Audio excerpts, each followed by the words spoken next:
The day before my son's wedding, his fiancée leaned in close, her eyes sparkling with spite, and said, "You know what the perfect gift would be if you disappeared from our lives forever." So I granted her wish. I sold the mansion they thought was their wedding present and left a final personalized gift for every single guest. What was inside those envelopes, a secret that exposed their lies she will never forget. I am Thaddeus Coleman. I am 73 years old, and until yesterday, I was the proud, foolish father of Julian Coleman. I built my life from scratch, turning a few dollars and a good ear for music into a small record label empire. I am financially sound, but I have always lived simply a habit Julian grew to despise. He saw my modest brownstone, my old fishing boat, and my quiet life as a source of deep, embarrassing shame. The conflict didn't start with a bang. It started with the quiet sound of a cup hitting an expensive tile floor. We were at the final rehearsal for the wedding at a boutique downtown. It was supposed to be a celebratory day, but Julian insisted I come along. Not for advice, but because they needed my credit card to pay for the last-minute alterations to Brittany's $50,000 gown. I was sitting in a plush antique chair near the dressing rooms holding a cheap paper cup of coffee the tailor offered me. My hands, which have signed millions of dollars worth of contracts, sometimes tremble now. They are 73 years old. It happens. And it happened then. The coffee cup slipped, not a flood, just a dark splash of lukewarm liquid landed on the pristine white marble floor, a few drops spotting the train of Brittany's gown which was spread out for fitting. The sound Brittany made was not a sound of surprise. It was a guttural sound of sheer, unadulterated fury. She stopped talking to the tailor and slowly turned. Her face, usually flawless and controlled for the perfect Instagram selfie, was contorted with disgust. "Oh my God," she hissed, her voice low but sharp as a razor. "Look at that. Just look at what you have done, you clumsy old fool." She strode over, pointing at the small coffee puddle with a finger that held a 3-carat diamond I had paid for. "You are impossible," she spat, ignoring the tailor who was rushing over with a cleaning cloth. "You are a menace. I told Julian you couldn't be trusted near anything expensive. You are going to ruin my wedding." She grabbed a silk scarf from the nearby table, which I realized was part of her accessories, and violently dabbed at the faint coffee mark on her dress, making the spot worse. Julian. My son rushed over. I expected him to step between us, to calm his wife, to apologize for my clumsiness. Instead, he looked at the floor, then at the dress, and finally at me. His eyes held not concern, but sheer blinding embarrassment. "Dad, for God's sake," he muttered under his breath, shaking his head. "Can't you control yourself? Just go to the bathroom. Clean up." He didn't defend me. He didn't touch me. He treated the mess on the floor with more respect than his own father. I stood up slowly. I picked up the paper cup, and the few drops of coffee on the floor felt like a weight of 20 years of disappointment. Brittany was still fuming. She dismissed the tailor with a wave of her hand and glared at me. She took one step closer, invading my space, and lowered her voice to a poisonous whisper meant only for me. Her breath smelled of mint and arrogance. "You know what the perfect gift would be, Thaddeus," she said, her smile utterly devoid of humanity. "If you disappeared from our lives forever, if you just vanished, that would be the best wedding present you could ever give us. You are old, you are ugly, and you are messing up the aesthetic of my life. Banish yourself." The air left my lungs. Not from shock, but from the realization that she meant every single word. She was not just cruel, she was finished with the pretense. I looked over her shoulder at my son. Julian had heard every word. I saw his shoulders tense. He knew exactly what she had said. Instead of defending me, instead of looking at his wife, he deliberately turned his head toward the full-length mirror and began adjusting the knot of his expensive tie, pretending the whole interaction was merely a reflection he could ignore. He chose her. He chose the lie. He chose the shame. I looked back at Brittany. The initial surge of anger was replaced by a cold, clear resolve. She wanted me gone. She wanted a gift. "You know what, Brittany?" I said, my voice quiet, gravelly, but firm. "You are right. Your wish is my command." I didn't apologize. I didn't defend myself. I just reached into my pocket, pulled out the gold Amex card she desperately wanted me to use, and handed it to the tailor without a word. "Charge the full amount for the gown to this, and send the receipt to Mr. Coleman here," I told the tailor. I walked toward the exit, ignoring Julian's sudden, desperate whisper of "Dad, wait," and Brittany's startled confusion. I walked out of the tailor's shop and into the bright sunlight. I felt lighter, I felt free, I felt terrifyingly capable. The The clock was ticking and the game had just changed. Brittany wanted a vanishing act. Julian wanted a gift. I was about to give them both a lesson in structural demolition. You cannot build a beautiful life on a foundation of rot. I pulled out my phone and dialed the number for my longtime lawyer, Lucius. Lucius, I said, my voice low and hard. It's Thaddeus. Initiate the sale of the Coleman Avenue property. Cash deal only. I want the deed signed and notarized by Wednesday, and I need a full financial audit on Julian's studio starting 6 months back. The house they thought was their wedding gift, the one Julian had promised Brittany, was about to be sold out from under them, and I was just getting started.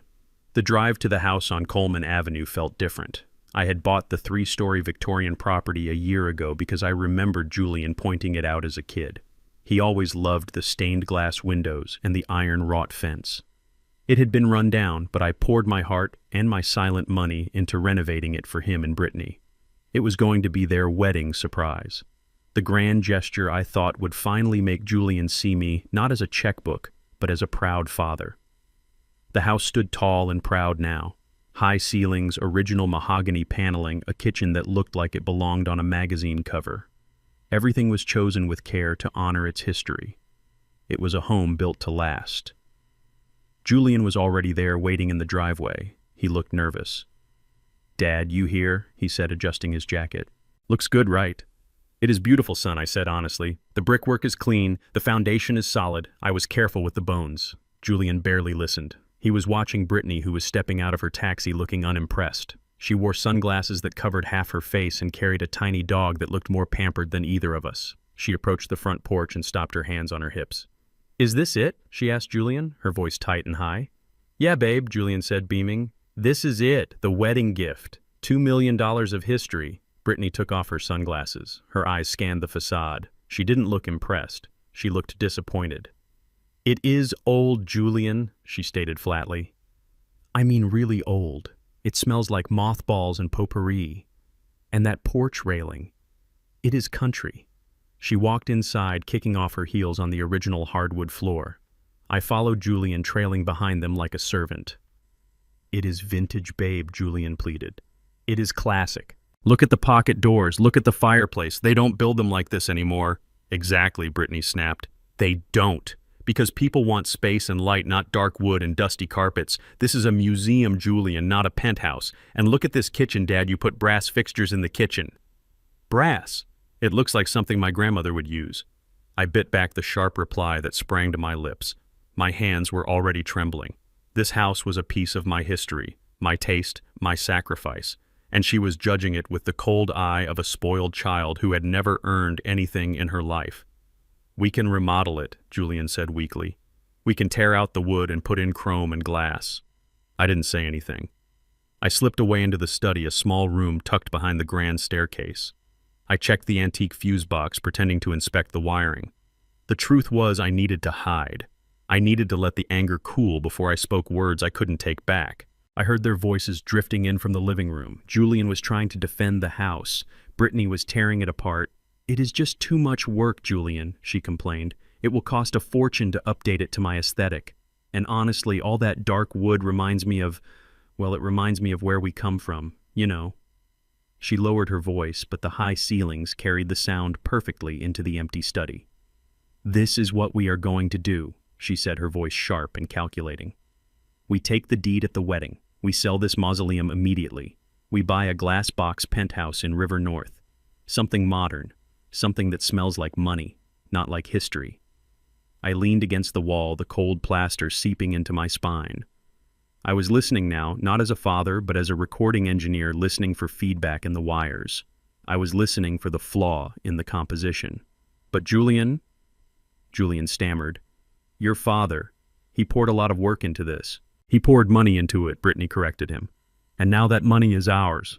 Look, Julian, the old fool, is 73. He is shaking when he holds a cup of coffee. He is one bad flu away from the grave, but he still needs care. And honestly, I am not changing his diapers." I heard the sound of her expensive heels clicking closer to the study door. I pulled myself deeper into the shadows behind the fuse box. "Here is the real plan," she whispered. "After we get the deed and the congratulations from the guests, we tell him we found him the perfect place. A small facility in the suburbs. Cheap, but clean. The kind of place where he can watch daytime TV and eat pureed food. Julian said nothing. His silence was the real betrayal. We keep him there, she continued. We sell the house. We use the cash to pay off your debts and buy the penthouse. We keep him alive just long enough to collect his pension until he finally dies off like the old relic he is. It is the perfect gift for us both. Your freedom in my penthouse. It is elegant. It is clean. And he will be out of our hair forever. I stood there in the dark of the study feeling the words land in my gut like a shovelful of cold dirt. I was not a father. I was a resource. I was a burden. I was something to be sold and discarded for the perfect view of the city. Julian had been complicit. He had listened to her plan to sell the house I had bought him to throw the man who raised him into a cheap grave, and he had done nothing. His silence was consent. His shame was treason. I reached into my pocket, not for my wallet, for my burner phone. The one Dante didn't know about, the one I used for transactions that had to remain untraceable. I pulled it out. My fingers didn't tremble this time. They were steady, cold, and professional. They were the hands of a man who was about to sign a death warrant. I texted my real estate agent, not the one Julian knew, my own man. I typed 3 words, cancel deed transfer. Then I typed 4 more. Put Colmenave House on market, today. I hit send. The signal light flashed green, confirming the message went through. The house was sold. It was gone.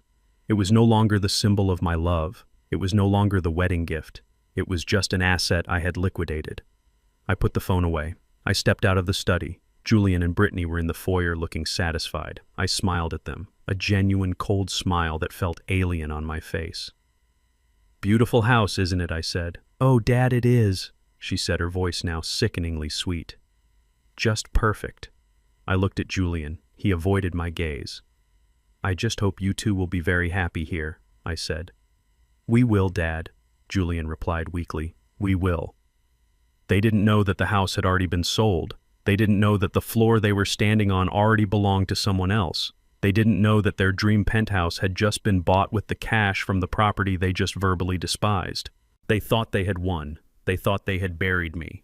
They didn't know that the game had just flipped and I was already several moves ahead. The vanishment had begun, and the first thing to disappear was their wedding gift.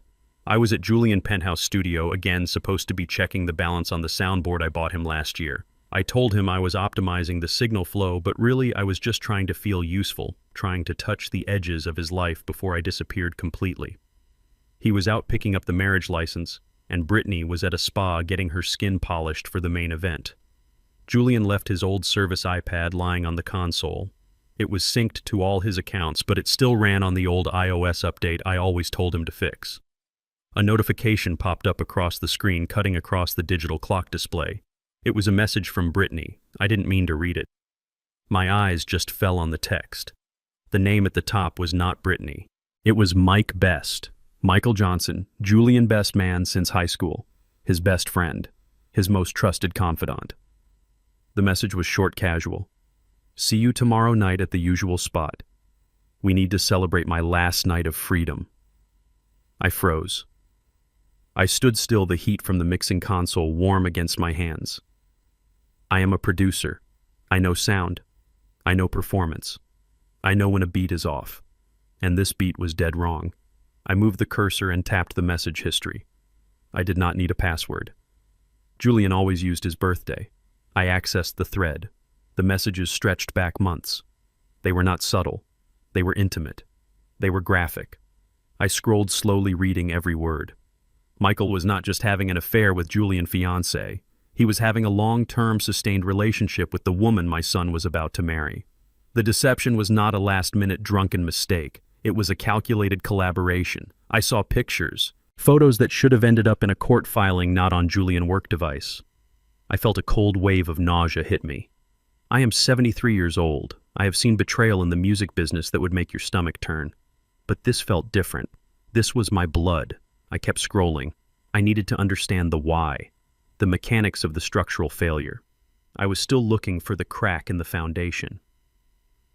And then I found it. The message that connected the sex and the secrecy directly to the financial scheme.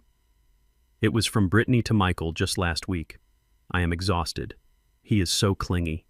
Crying about my mother saying he is a king. Just get the old man to sign the house over to Julian at the wedding like we planned, and then I am done." Michael Best had replied, "I know, baby. Just hold on until the deed is done. Once that idiot has the mansion you file, we can be together and sell that tacky old house for something modern." The deed, the house, the insult, the word idiot. It was all there. Julian was not just going to be left at the altar. He was going to be publicly cuckolded and then robbed by his best friend and his wife in the divorce settlement. They were going to use the wealth I built for him as their own ticket to freedom.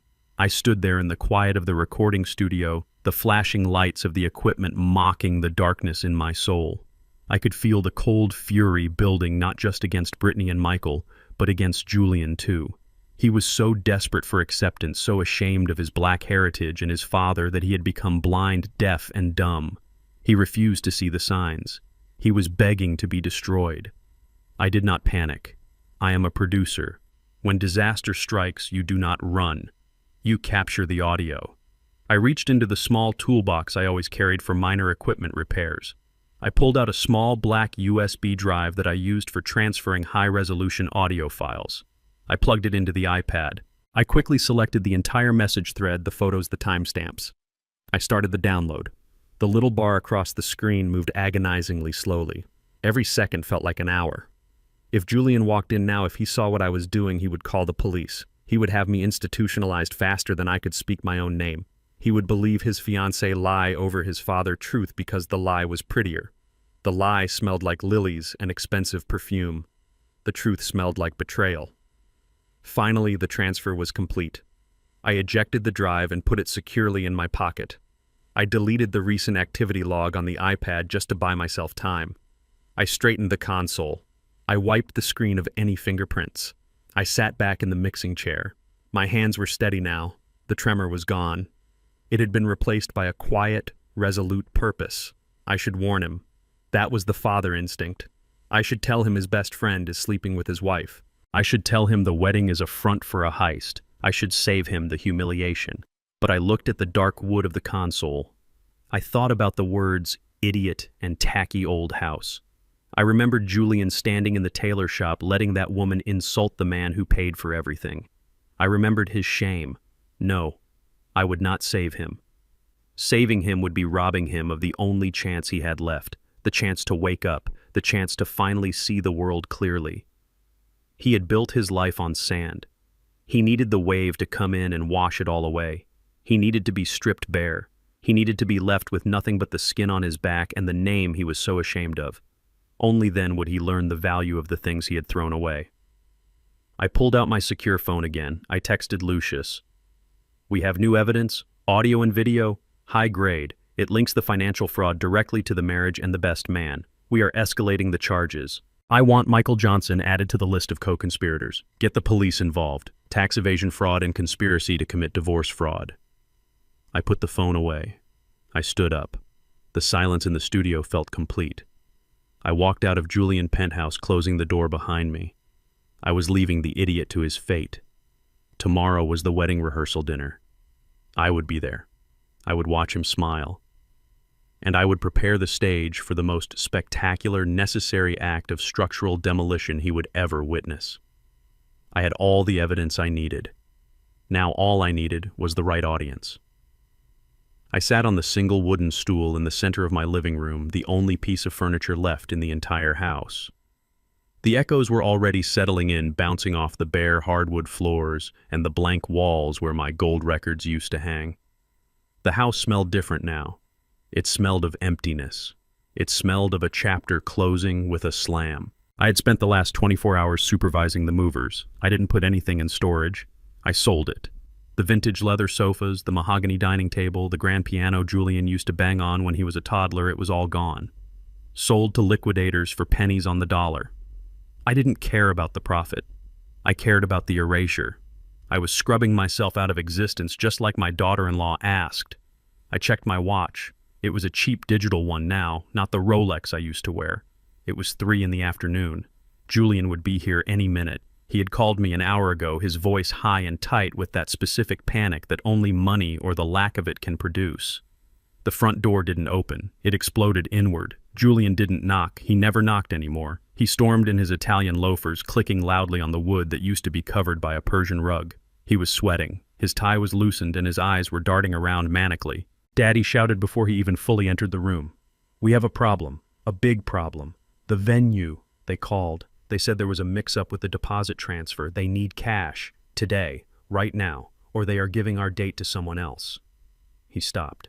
He looked at me sitting on the stool. Then he looked around the room. He blinked.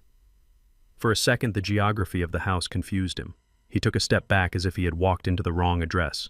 "Where is the TV?" he asked, his voice dropping. "Where is the couch? What happened here?" I didn't stand up. I just watched him. I watched the son I had raised, the boy I had protected from the harsh winds of Chicago reality. I saw the sweat on his brow, and I knew he was lying. The venue didn't need a deposit. The loan sharks needed a payment. He was probably 40,000 in the hole, and the interest was eating him alive. He needed 50,000 to buy himself another week of breathing room. "I am moving, Julian," I said, my voice calm and level. "Just like you wanted. Just like Brittany wanted." Julian waved his hand dismissively, as if my living situation was a fly he could swat away. Yeah, you are moving great, whatever. But listen to me, Dad. I need $50,000. Cash. Today. It is an emergency. If I do not pay the venue, the wedding is off. Brittany will kill me. Her parents will kill me. You have to help me." He walked toward me, his hand out, palm up. The universal gesture of the beggar. "Just write me a check, Dad. Or go to the safe. I know you keep cash in the safe." "There is no safe." "Julian," I said. He froze. "What?" "I sold it," I said. "I sold the safe. I sold the furniture. I sold the paintings. I cleared it all out, son." He looked around again, and this time the reality of the emptiness truly hit him. His eyes went wide. The color drained from his face. He ran into the kitchen. I heard his footsteps echoing on the tile. He ran back into the living room. "The appliances," he gasped. "The fridge, the stove, they are gone. I told you," I said. "I am disappearing. Brittany said the best gift I could give you was to vanish from your lives. She said I was old and ugly and I messed up her aesthetic, so I am granting her wish. I am clearing the stage." Julian's face twisted. He wasn't hearing the lesson. He was only hearing the denial of his funds. "I do not care about Brittany aesthetic," he screamed. "I need the money, Dad. You do not understand. They are going to... the wedding is going to be ruined." He was slipping. He almost said they are going to hurt me. He almost told the truth. But he caught himself. He clung to the lie like a drowning man clinging to a rock. "You have money," he insisted. "You sold the label. You have savings. Stop playing games and give it to me." I stood up slowly. My knees cracked. I walked over to the fireplace mantel, which was bare except for one single white envelope. I picked it up. "I do not have the cash, Julian," I said. I used it to settle my own debts, to pay the movers, to set up my new life where you cannot find me. But I did leave you something." Julian's eyes locked onto the envelope. He licked his lips. He thought it was a check. He thought I had saved him again. He thought I was the same old fool who always bailed him out. "Is that it?" he whispered, reaching out. "Is that the 50 grand? "It is a gift," I said, holding it out. "A parting gift. Use it wisely." He snatched the envelope from my hand. He tore it open, his fingers shaking so bad he almost dropped it. He reached inside and pulled out the contents. It was not a stack of bills. It was not a cashier check. It was a single scratch-off lottery ticket, a $1 ticket from the gas station on the corner, and the gray latex had already been scratched off. It was a losing ticket. 3 cherries and a lemon. Julian stared at the ticket. He flipped it over. He looked inside the envelope again, hoping to find a check stuck to the bottom. There was nothing. He looked up at me. His face was a mask of pure, unadulterated rage. "What is this?" he hissed. "It is a chance, son," I said.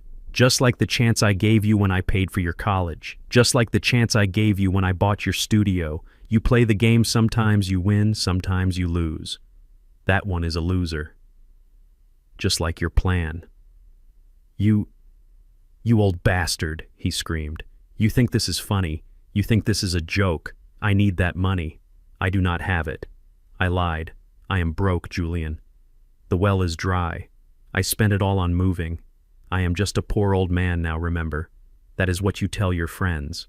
That is what Brittany tells her family." He crumpled the lottery ticket in his fist. He threw it at my face. It bounced off my chest and fluttered to the floor. "You are lying," he yelled. "You are hoarding it. You are hiding it from me." He looked around the room again, desperate for something to break, something to hurt. His eyes landed on the stool, the only thing left in the house. He picked it up. It was solid oak, heavy and old. He raised it over his head. He screamed a sound of pure frustration and fear. He smashed the stool against the hardwood floor. One leg snapped off. He hit it again and again. Splinters flew, the wood cracked and groaned. He destroyed the only seat in the house. He destroyed the last piece of comfort I had left him. I watched him. I didn't flinch. I didn't try to stop him. I let him expend his fury on the wood because better the wood than me. He stood there panting, his chest heaving, surrounded by the wreckage of the stool. He looked at me. He looked at the empty house. "I hate you," he whispered. "I hate you. I hope you die alone in whatever hole you are crawling into." "I already died, Julian," I said softly. "The father you knew died the minute you let that woman speak to me like a dog. This is just the ghost." He spat on the floor. He turned and stormed out of the house, leaving the front door wide open. I heard his car engine roar to life and tires screeching as he peeled out of the driveway. I stood in the silence. I looked at the broken stool. I looked at the crumpled losing lottery ticket on the floor. He hadn't asked if I had a place to sleep. He hadn't asked if I had food. He had only asked for money. And when there was no money, there was no sun. I walked to the door and closed it. I locked it. I picked up my small bag from the corner. I didn't need much. I walked out the back door into the alley. A black sedan was waiting. Lucius was behind the wheel. "Did he take it?" Lucius asked as I got in. "He broke the stool," I said. Lucius nodded. He did not need to ask anything else. "Drive," I said. "The wedding is in 2 days. I have a reservation to confirm." We drove away from the empty house. I didn't look back. The demolition was proceeding exactly as planned. Julian had just destroyed the furniture. He didn't know that on Saturday I was going to destroy the foundation. The neon sign of the motel room buzzed with a rhythmic electric hum that sounded like a dying fly. I was sitting on the edge of a bedspread that smelled of industrial detergent and other people's bad choices. My personal belongings, the few I had kept, were packed in a single leather duffel bag by the door. I had sold the house. I had sold the furniture. I was officially a man with no fixed address. To the outside world, I was a tragic figure, an old man pushed out of his home by poverty. To me, I was a general in a bunker, waiting for the enemy to make contact. I didn't have to wait long. My phone lit up on the nightstand. The screen displayed a picture of a smiling blonde angel, Brittany. It was a photo Julian had taken on their engagement trip, a trip I had paid for. But the name flashing underneath wasn't Angel. It was The Vulture. I picked up the phone. "I didn't say hello. I didn't have time." "You useless old man," Brittany shrieked. The volume was so loud I had to pull the phone away from my ear. Her voice wasn't the polished influencer-ready tone she used on social media. It was the raw, jagged sound of greed denied. "Julian just came back," she screamed. "He told me everything. You sold the house. You sold the furniture. You left him with a scratch-off ticket. Are you insane? Do you have dementia? We needed that money, Thaddeus. We had plans." I let her scream. I let the venom pour out of the speaker and fill the small, dingy room. She called me names that would make a sailor blush. She insulted my clothes, my hygiene, my intelligence, and my race. She told me I was an embarrassment to her family. She told me that she had been right all along, that I was nothing but a burden, a leech on her perfect future. I sat there calm as a frozen lake. I imagined her on the other end, probably pacing in her parents' living room, her face red, her knuckles white as she gripped her phone. She was panicking. The wedding was 48 hours away. The vendors needed to be paid. The loan sharks were circling Julian. Her house of cards was shaking in the wind. When she finally paused to take a breath, I spoke. My voice was low, trembling just enough to sell the performance. "I am sorry, Brittany," I said. "I did not mean to upset you." "Upset me?" She laughed, a harsh, barking sound.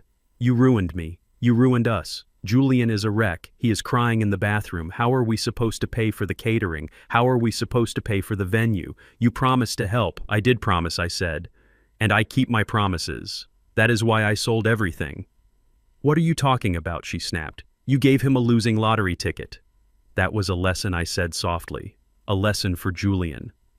But the money, the real money, I have it. The line went silent. The screaming stopped instantly. I could almost hear her brain shifting gears, the greed overriding the anger. What money, she asked, her voice dropping an octave, becoming suspicious but hungry.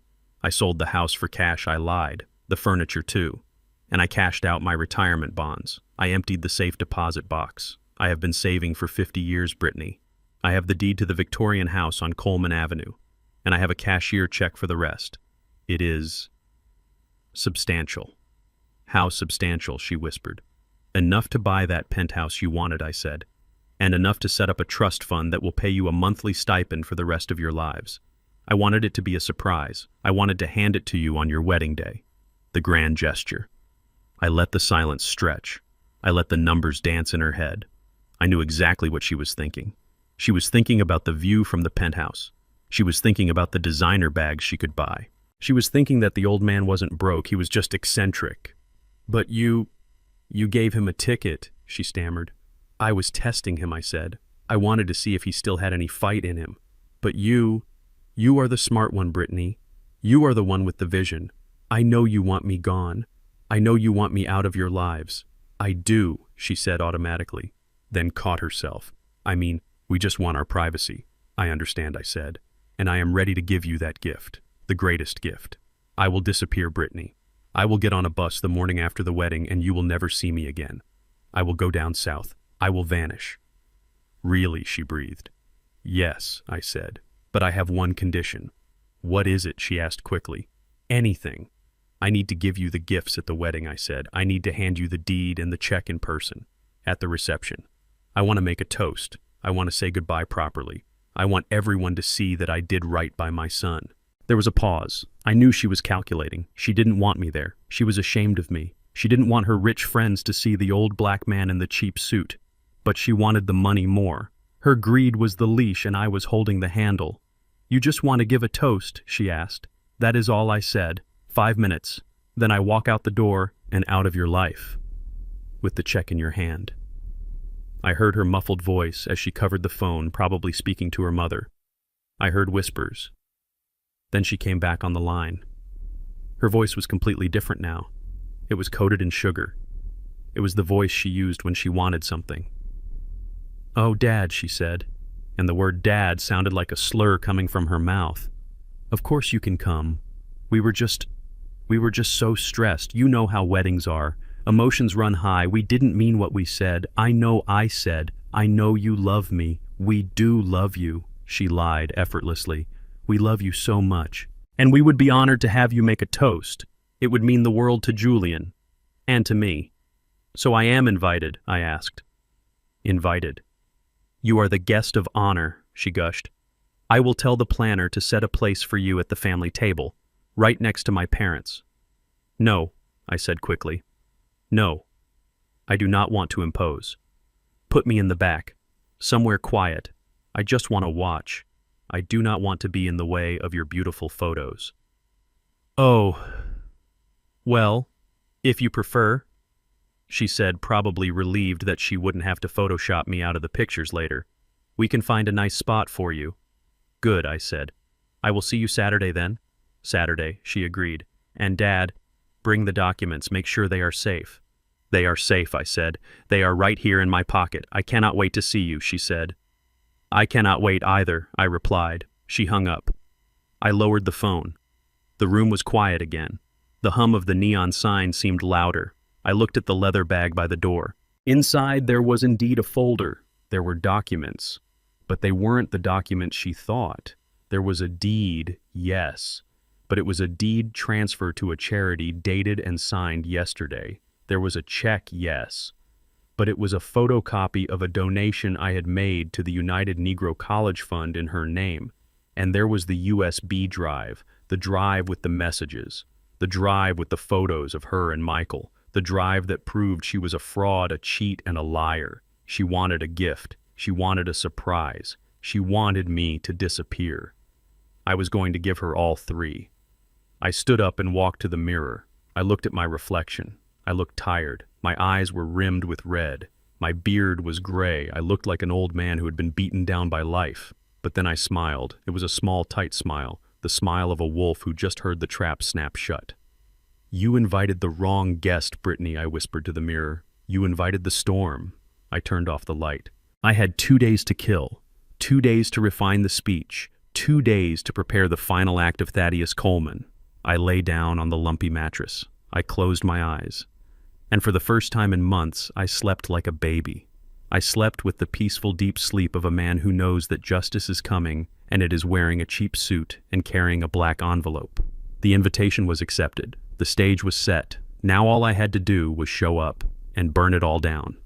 The Grandview Resort lived up to its name and price tag only. It sat on a cliff overlooking the lake, a sprawling complex of white marble and gold leaf that screamed new money, trying desperately to look old.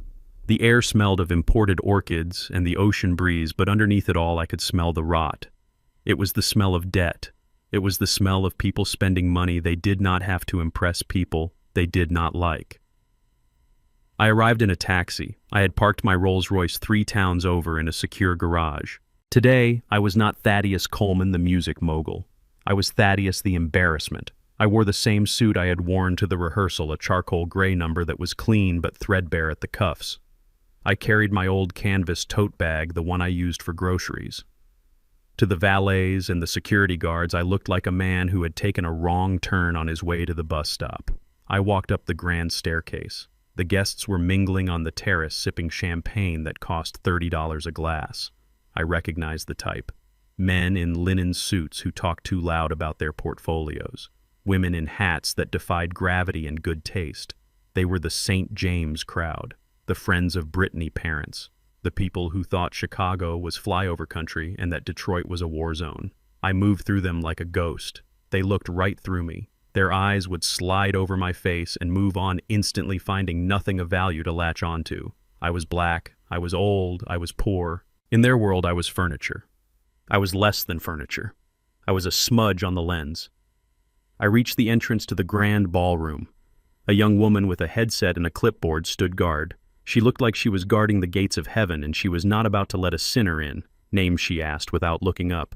"Thaddeus Coleman," I said. "Father of the groom." Her pen stopped moving. She looked up. Her eyes widened slightly, taking in my suit, my bag, my face. She tapped her earpiece. "The father is here," she whispered. "Where do I put him?" She listened to a voice in her ear. A look of relief washed over her face. She pointed a manicured finger toward the far corner of the room. "Table 42, she said. "It is in the back, near the service entrance." I looked at the seating chart displayed on a gilded easel. The tables were arranged in concentric circles around the dance floor. The head table was for the wedding party. The inner circle was for the St.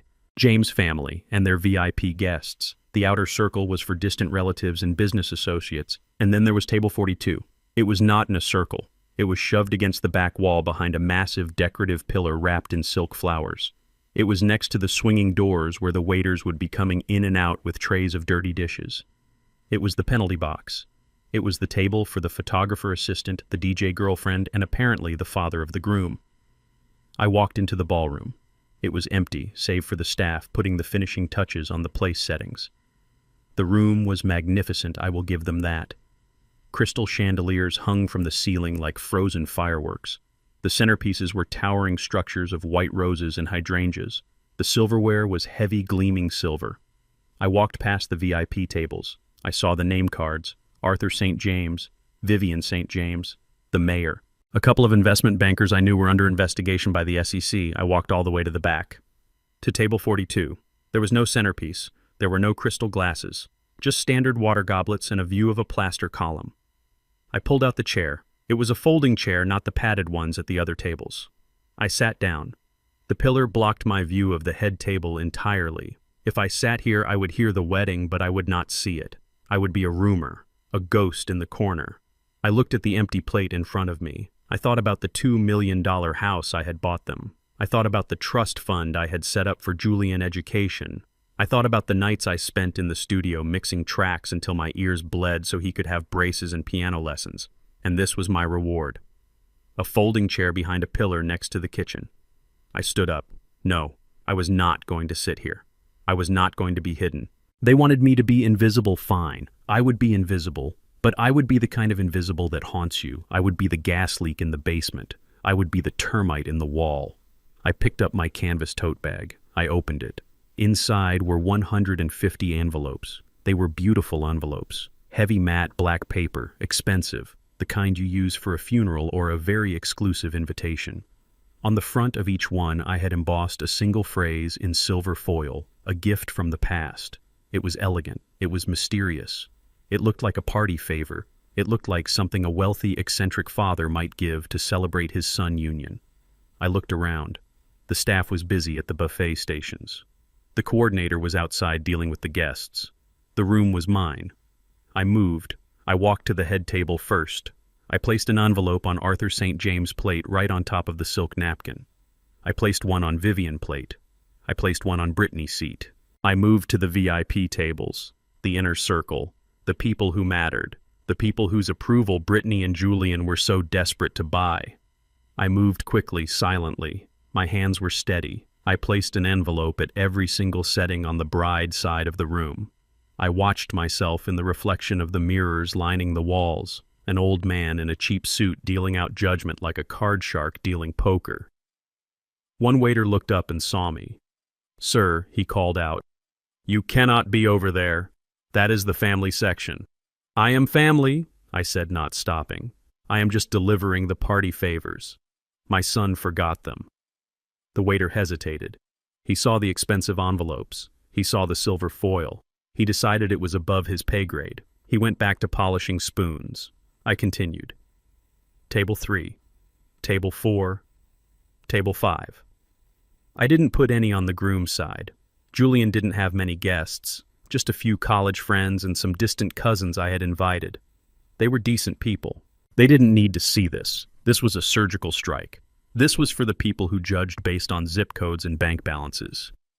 I placed the last envelope on the plate of a woman I recognized as the president of the local country club, a woman who had once called security on me because I was waiting for Julian in the lobby of her club. A gift from the past. It was a perfect title, because the past was exactly what was inside. The past they had tried to bury. The past they had lied about. The past that was about to come crashing down on their heads like a ton of bricks. I finished just as the doors opened and the first wave of guests began to drift in. I retreated to the shadows. I walked back to table 42, but I didn't sit down. I stood behind the pillar, my back against the wall.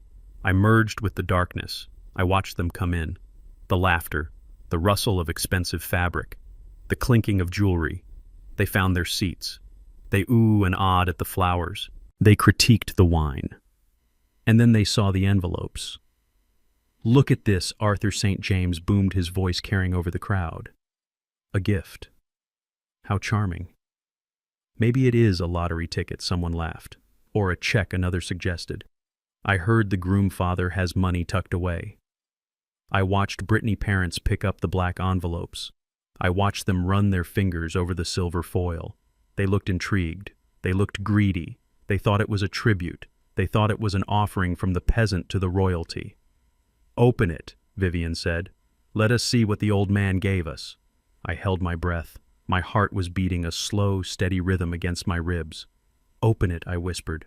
"Open it and see what you bought." Arthur slid his finger under the flap of the envelope.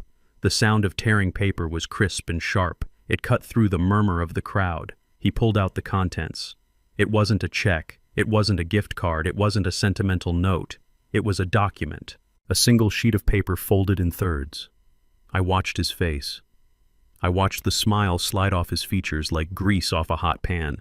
I watched his skin turn the color of old milk. At the next table, the country club president opened hers. She gasped, a sound of pure, unadulterated shock. Across the room, envelopes were being torn open. The sound was like a flock of birds taking flight. Rip, rip, rip. And then silence.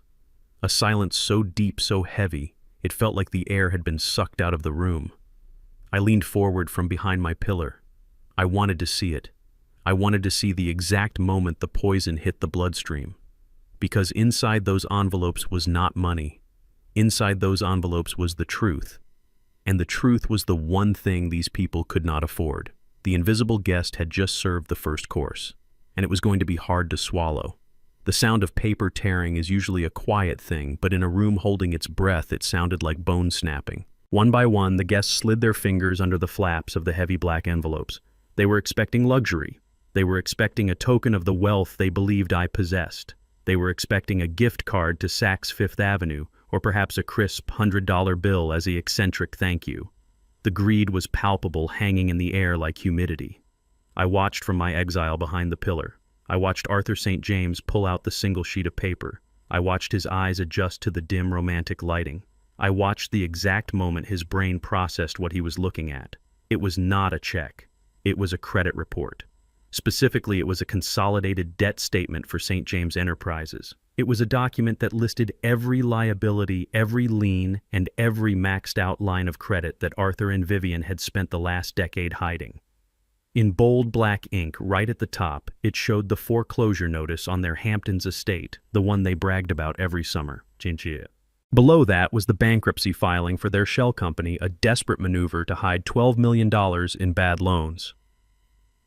Arthur's face went from a flush of anticipation to the gray of a corpse. His hand shook so violently the paper rattled. He looked at Vivian. She was holding her own paper, a printout of a lawsuit from a jeweler suing them for theft of services. She looked like she was going to be sick right there on the white tablecloth. But they were not the only ones.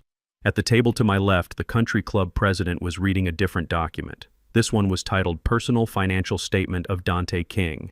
It was a forensic dissection of my son's life. It showed the loans he had taken out against property he did not own. It showed the credit card debt he had racked up buying gifts for a woman who hated him. It showed a credit score that was lower than the temperature outside in a Chicago winter. The gasp that escaped the woman's lips was not polite. It was the sound of a socialite realizing she was sitting in a room full of frauds. "Oh my God," she whispered. But in the acoustics of the ballroom it carried. "They are broke. They are all broke." The whisper was the spark. The fire spread instantly. At table 5, a banker who had been considering investing in Dante's latest venture was looking at a printout of Dante gambling debts. He looked up, his eyes narrowing with fury. He crumpled the paper in his fist and glared at the back of Dante's head. At table 9, a cousin of the Vanderbilts was reading a dossier on the fake charity gala they had hosted last month, the one where the donations never made it to the charity. The room changed. The energy shifted from celebration to interrogation. The polite tinkling of glasses stopped. The laughter died. In its place was a low, buzzing murmur, a hive of angry bees waking up. "Did you see this? Foreclosure. Indicted for fraud. He has 0 assets." The whispers grew louder. Heads turned. Eyes that had been admiring the flowers and the dress were now fixed on the head table with predatory intensity. These were not friends, these were sharks. And they had just realized the water was full of blood. I looked at Arthur St. James. He felt the change. He felt the eyes on him. He looked up from the damning paper and scanned the room. He saw the judgment. He saw the disgust. He wanted to scream. I saw the muscles in his neck bunching. He wanted to stand up and deny it. He wanted to tear the paper into confetti and throw it in my face. He wanted to call security, but he could not. Because if he made a scene, if he shouted, if he drew even one more ounce of attention to himself, he would have to explain what was on that paper. He would have to admit that the document was real. Silence was his only shield. Denial was his only bunker. So he sat there. He sat there and he died 1,000 small deaths. He folded the paper with trembling hands and shoved it into his pocket as if hiding the evidence would erase the truth. He picked up his water glass and took a sip, but his hand was shaking so bad the water sloshed over the rim and stained his silk tie. Vivian was worse. She had frozen completely. She was staring straight ahead, a rictus of a smile plastered on her face like a mask that was slipping. She looked like a porcelain doll that had been dropped and glued back together wrong. She knew the woman at table 4 was whispering about her jewelry. She knew the man at table 7 was laughing at her husband. She knew their reign was over. And Dante, my son, he had not opened an envelope. There was not one at his place setting. I had spared him that specific indignity because I had something worse planned for him. But he sensed the shift. He felt the temperature in the room drop 20 degrees. He looked around, confused. He saw his guests reading papers. He saw the dark looks. He saw his father-in-law sweating through his suit. "Is everything okay?" Dante asked, leaning toward Arthur. "Shut up," Arthur hissed. The venom in his voice was audible even from my corner. "Just shut up and smile, you idiot." Dante recoiled as if he had been slapped. He looked at Tiffany. She was busy reading a text message on her phone, probably from her lover, probably confirming the rendezvous for later that night. She didn't notice the room turning against them. She was in her own world, a world where she was the victim and the victor. I leaned back against the cold plaster of the pillar. The waiter who had tried to stop me earlier walked by. He was carrying a tray of champagne. He looked at the tables. He saw the black envelopes. He saw the faces of the guests. He looked at me. He didn't say anything. He just gave me a small, almost imperceptible nod. He knew. The staff always knows. They see the cracks before the foundation gives way. The tension in the room was physical. It was a stretched rubber band waiting to snap. The guests were no longer eating. They were watching. They were waiting for the other shoe to drop. They knew that a man who sends foreclosure notices as wedding favors does not stop there. They knew this was just the opening act. I checked my watch. It was time. The murmurs were getting louder. The word bankrupt was being tossed around like a beach ball. The shame was settling in, sticking to the Vanderbilts like tar. They were trapped in the spotlight of their own lies, paralyzed by the fear of total exposure. I pushed myself off the wall. My knees popped, but I didn't feel the pain. I felt light. I felt ready. I walked out from behind the pillar. I walked into the light. I didn't shuffle this time. I didn't tremble. I walked with the stride of a man who owns the building. It was time to take the stage. It was time to pick up the microphone. It was time to turn the whispers into a roar. The envelopes were just the paper trail. Now I was going to give them the verdict. The priest cleared his throat into the microphone, a wet, nervous sound that echoed through the cavernous hall. He was trying to wrangle the attention of a room that had just been hit by a financial grenade. The guests were still murmuring, holding the black envelopes like evidence at a crime scene. The air was thick with the smell of scandal. But the show had to go on. The contract, the marriage had to be signed before the ink on the bankruptcy papers dried. Dante nudged Tiffany. I saw the motion. It was sharp, aggressive. He was telling her to fix it. He was telling her to perform.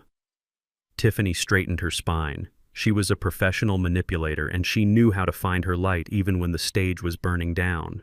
She handed her bouquet to her maid of honor, a woman who was currently reading a printout of her own unpaid catering bill from a previous Vanderbilt party. Tiffany turned to Dante. She took both his hands in hers. She looked deep into his eyes. If I didn't know better, if I didn't have the recording in my pocket, I would have believed her. She looked like an angel, a very expensive, desperate angel. Dante, she began, her voice trembling with an emotion that everyone assumed was love, but I knew was fear. Dante, when I met you, I knew my life would change. You are not like the other men I have known. You are kind. You are generous. I stood in the shadows behind the pillar, listening to the lies drip from her mouth like poisoned honey. Generous. That was the code word. It meant he paid for things. It meant he was a mark. She continued, her voice gaining strength, trying to drown out the whispers in the room. I promise to love you for who you are, she said. Not for what you have, not for the material things, but for your soul, for your heart. I promise to stand by you in sickness and in health, in poverty and in wealth. She paused for effect, looking out at the crowd, daring them to challenge her devotion. Because true love isn't about bank accounts, she said, a single perfect tear rolling down her cheek. It is about building a future, a legacy, and I cannot wait to build that legacy with you. The audacity was breathtaking. She was standing there talking about poverty and wealth to a room full of people holding proof of her family's insolvency. She was talking about building a legacy with a man she planned to divorce as soon as the deed to the penthouse cleared. It was time. I pushed myself off the wall. My knees popped, a sound like a dry twig snapping in a quiet forest. I smoothed the front of my charcoal suit. I adjusted my tie. I didn't look at the guests. I didn't look at the priest. I looked at the stage. I started walking. My footsteps were heavy, deliberate. Click, click, click. I walked out of the shadows of the service entrance and into the center aisle. The same aisle Tiffany had walked down moments ago. The murmuring stopped. Heads turned. The guests saw the old man, the one who had been hiding behind the pillar, the one they thought was a senile relative or a crashing vagrant. Dante saw me first. His eyes went wide. He shook his head a minute motion that screamed, "No." He thought I was going to make a scene from the back. He thought I would shout from the cheap seats. He didn't expect me to take the stage. I kept walking. I passed the third row where the loan sharks were watching with amusement. I passed the front row where Patricia Vanderbilt was clutching her throat, looking like she was about to scream for the police. And then the obstacle appeared. A security guard stepped out from the side. He was a mountain of a man wearing an earpiece and a suit that strained at the shoulders. He wasn't one of my regular guys. He was venue security hired by the chateau. He didn't know me. All he saw was an old black man in a cheap suit interrupting a six-figure wedding. "Sir," the guard said, stepping into my path, his hand raised flat like a stop sign. "You need to take a seat. The ceremony is in progress." I didn't stop. I didn't slow down. "Sir," the guard boomed, moving to grab my arm. "I am going to have to ask you to leave." He reached for me. His hand was inches from my shoulder. He was going to drag me out. He was going to humiliate me in front of my son one last time. I didn't fight him. I didn't raise my voice. I reached into my breast pocket. The guard tensed, thinking I was reaching for a weapon. I pulled out a card. It wasn't a business card. It wasn't a credit card. It was a heavy slice of anodized titanium, black as midnight, with gold lettering etched into the surface. It was the owner's key, the highest level of clearance pass for the King Holdings Hospitality Group. It was a card that existed only for 3 people in the world: me, my lawyer, and the CEO of the management company. I held it up. The light from the chandeliers hit the gold etching. King Holdings, proprietor, all access. The guard looked at the card. He stopped. He blinked. He looked at my face, then back at the card. He recognized the logo. He recognized the status. He knew that the man holding this card didn't just have a ticket. The man holding this card signed his paycheck. His posture changed instantly. The aggression evaporated, replaced by a terrified professional deference. He dropped his hand. He took a step back, bowing his head slightly. "Mr. King," he whispered, his face draining of color. I didn't know. "I apologize, sir." I didn't acknowledge him. I didn't have to. I just put the card back in my pocket and kept walking. The path was clear. I walked up the 3 marble steps to the altar. The sound of my boots on the stone was the only thing in the room. Dante was trembling. He looked at Tiffany, then at me. He looked like a man waking up from a dream to find a gun in his face. Tiffany stared at me, her mouth slightly open. She had stopped her vows mid-sentence. She looked at my suit, then at the way the guard had backed down. Confusion clouded her eyes. She didn't understand the power dynamic. She didn't understand why the help was walking onto the stage. I stopped between them. I stood right in front of the priest, who looked like he wanted to dive behind the pulpit. I looked at Tiffany. Up close, I could see the layers of makeup trying to hide the stress. I could see the pulse fluttering in her neck. "You mentioned a gift," I said, my voice low and gravelly, but projected perfectly by the acoustics of the apse. "You said the perfect gift would be if I disappeared." Tiffany flinched. She recognized the words. She remembered the dressing room. She remembered the coffee spill. "And you, Dante," I said, turning to my son, "you sent me a bill. $600,000, a contribution to your legacy." Dante swallowed hard. "Dad, please don't. Not here." I reached into my pocket again. I pulled out the microphone the priest had left on the stand. I turned it on. A high-pitched feedback whine pierced the air, making everyone wince. Then it settled into a hum. "I am here to deliver the gift," I boomed, my voice filling the castle, rolling over the heads of the stunned guests. I looked out at the crowd. I saw the shock. I saw the curiosity. "My son and his bride wanted a contribution," I said.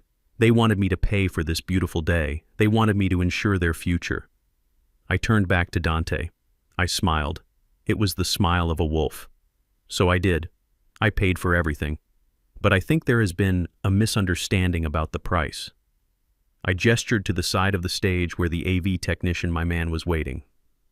"Run it," I said. The technician hit a key. The lights in the ballroom dimmed. The massive screens behind the altar, which had been displaying a looped video of burning candles, flickered and changed. The first image appeared. It was high definition. It was brutal. It was a photo of the Coleman Avenue house, the Victorian mansion I had renovated, the wedding gift. Tiffany gasped. "Oh God," she whispered. "The house." She thought I was giving it to her.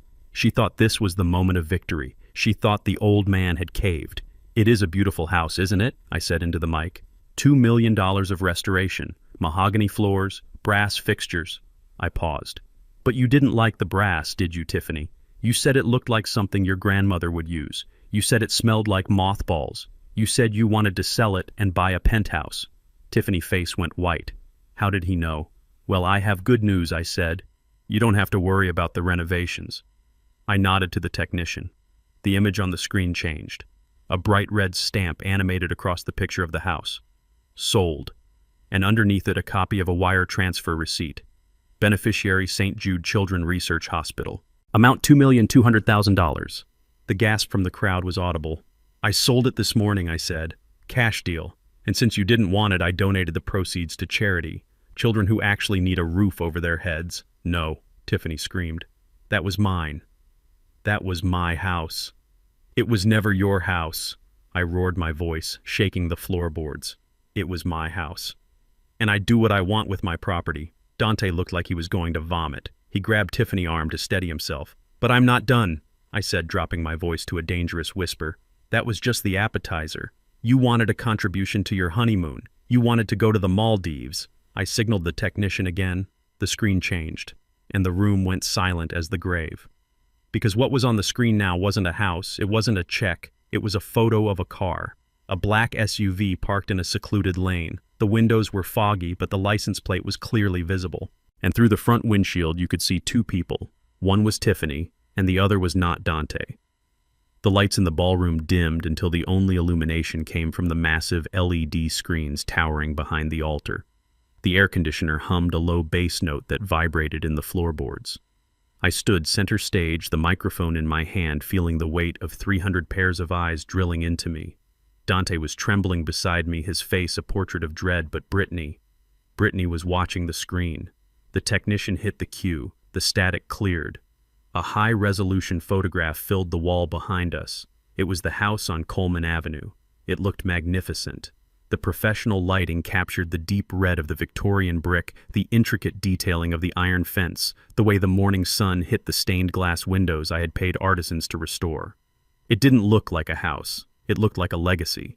It looked like $2 million of solid equity. I heard the sound of breath catching in throats. The guests whispered, admiring the property. Even the Vanderbilts in the front row sat up straighter, recognizing the value of the real estate. But the reaction I was watching for was Brittany. She gasped. Her hands flew to her mouth, but this time it wasn't in horror. It was in delight. Her eyes went wide, and the greed that lived behind them flared up like a match in a dark room. For a moment she forgot the ruined wedding. She forgot the exposed fraud. She forgot that I was the enemy. She grabbed Dante's arm, digging her nails into his sleeve. "Look," she whispered loud enough for the microphone to pick up. He did it. He actually did it. She looked at me, and for a split second she smiled. It was a triumphant smile. She thought I had caved. She thought the old man had bowed down to her demands one last time. She thought this was the apology gift. She thought she had won the war, and the spoils were a 3-story mansion she planned to flip for a glass box in the sky. I let the image hang there for a moment. I let her soak in the victory. I let her mentally decorate the living room and calculate the listing price. "It is a beautiful house, isn't it?" I said, my voice calm and conversational, booming through the speakers. Brittany nodded eagerly, stepping forward slightly, her ruined dress forgotten. "It is, Dad," she said, slipping back into the role of the daughter-in-law. "It is stunning. I bought it a year ago." I continued walking slowly across the stage. I spent 6 months restoring the mahogany floors. I imported the brass fixtures from a foundry in London. I wanted it to be a home, a place to raise a family, a place with roots. I stopped and looked at her. "But you didn't like the roots, did you, Brittany?" Her smile faltered. "You visited the house last week," I said. "You stood in the foyer. And do you remember what you said?"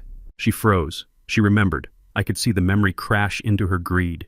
"You said it smelled like mothballs." I recounted, my voice hardening. "You said the brass looked like something your grandmother would use. You called it a museum. You told Dante that the minute the deed was signed, you were going to sell it. You were going to gut my hard work, liquidate the asset, and buy a penthouse in River North." Murmurs rippled through the crowd.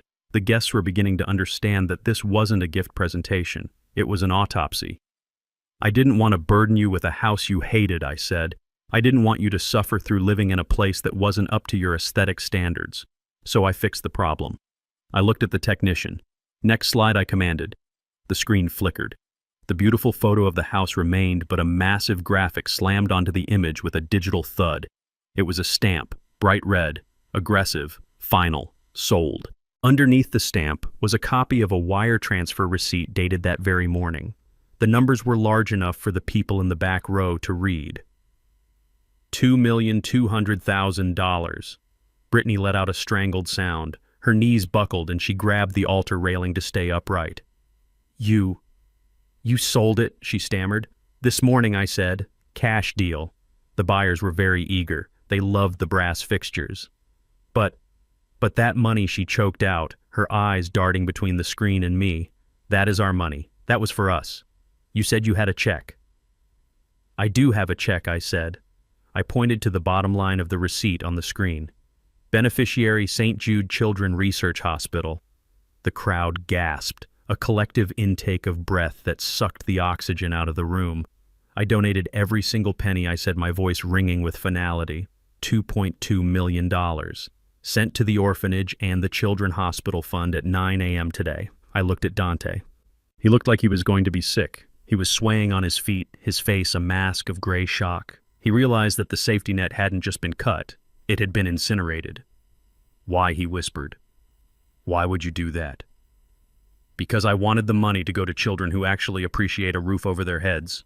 I roared, my anger finally breaking through the calm surface. I wanted it to go to people who are fighting for their lives, not people who are fighting for a better view of the skyline.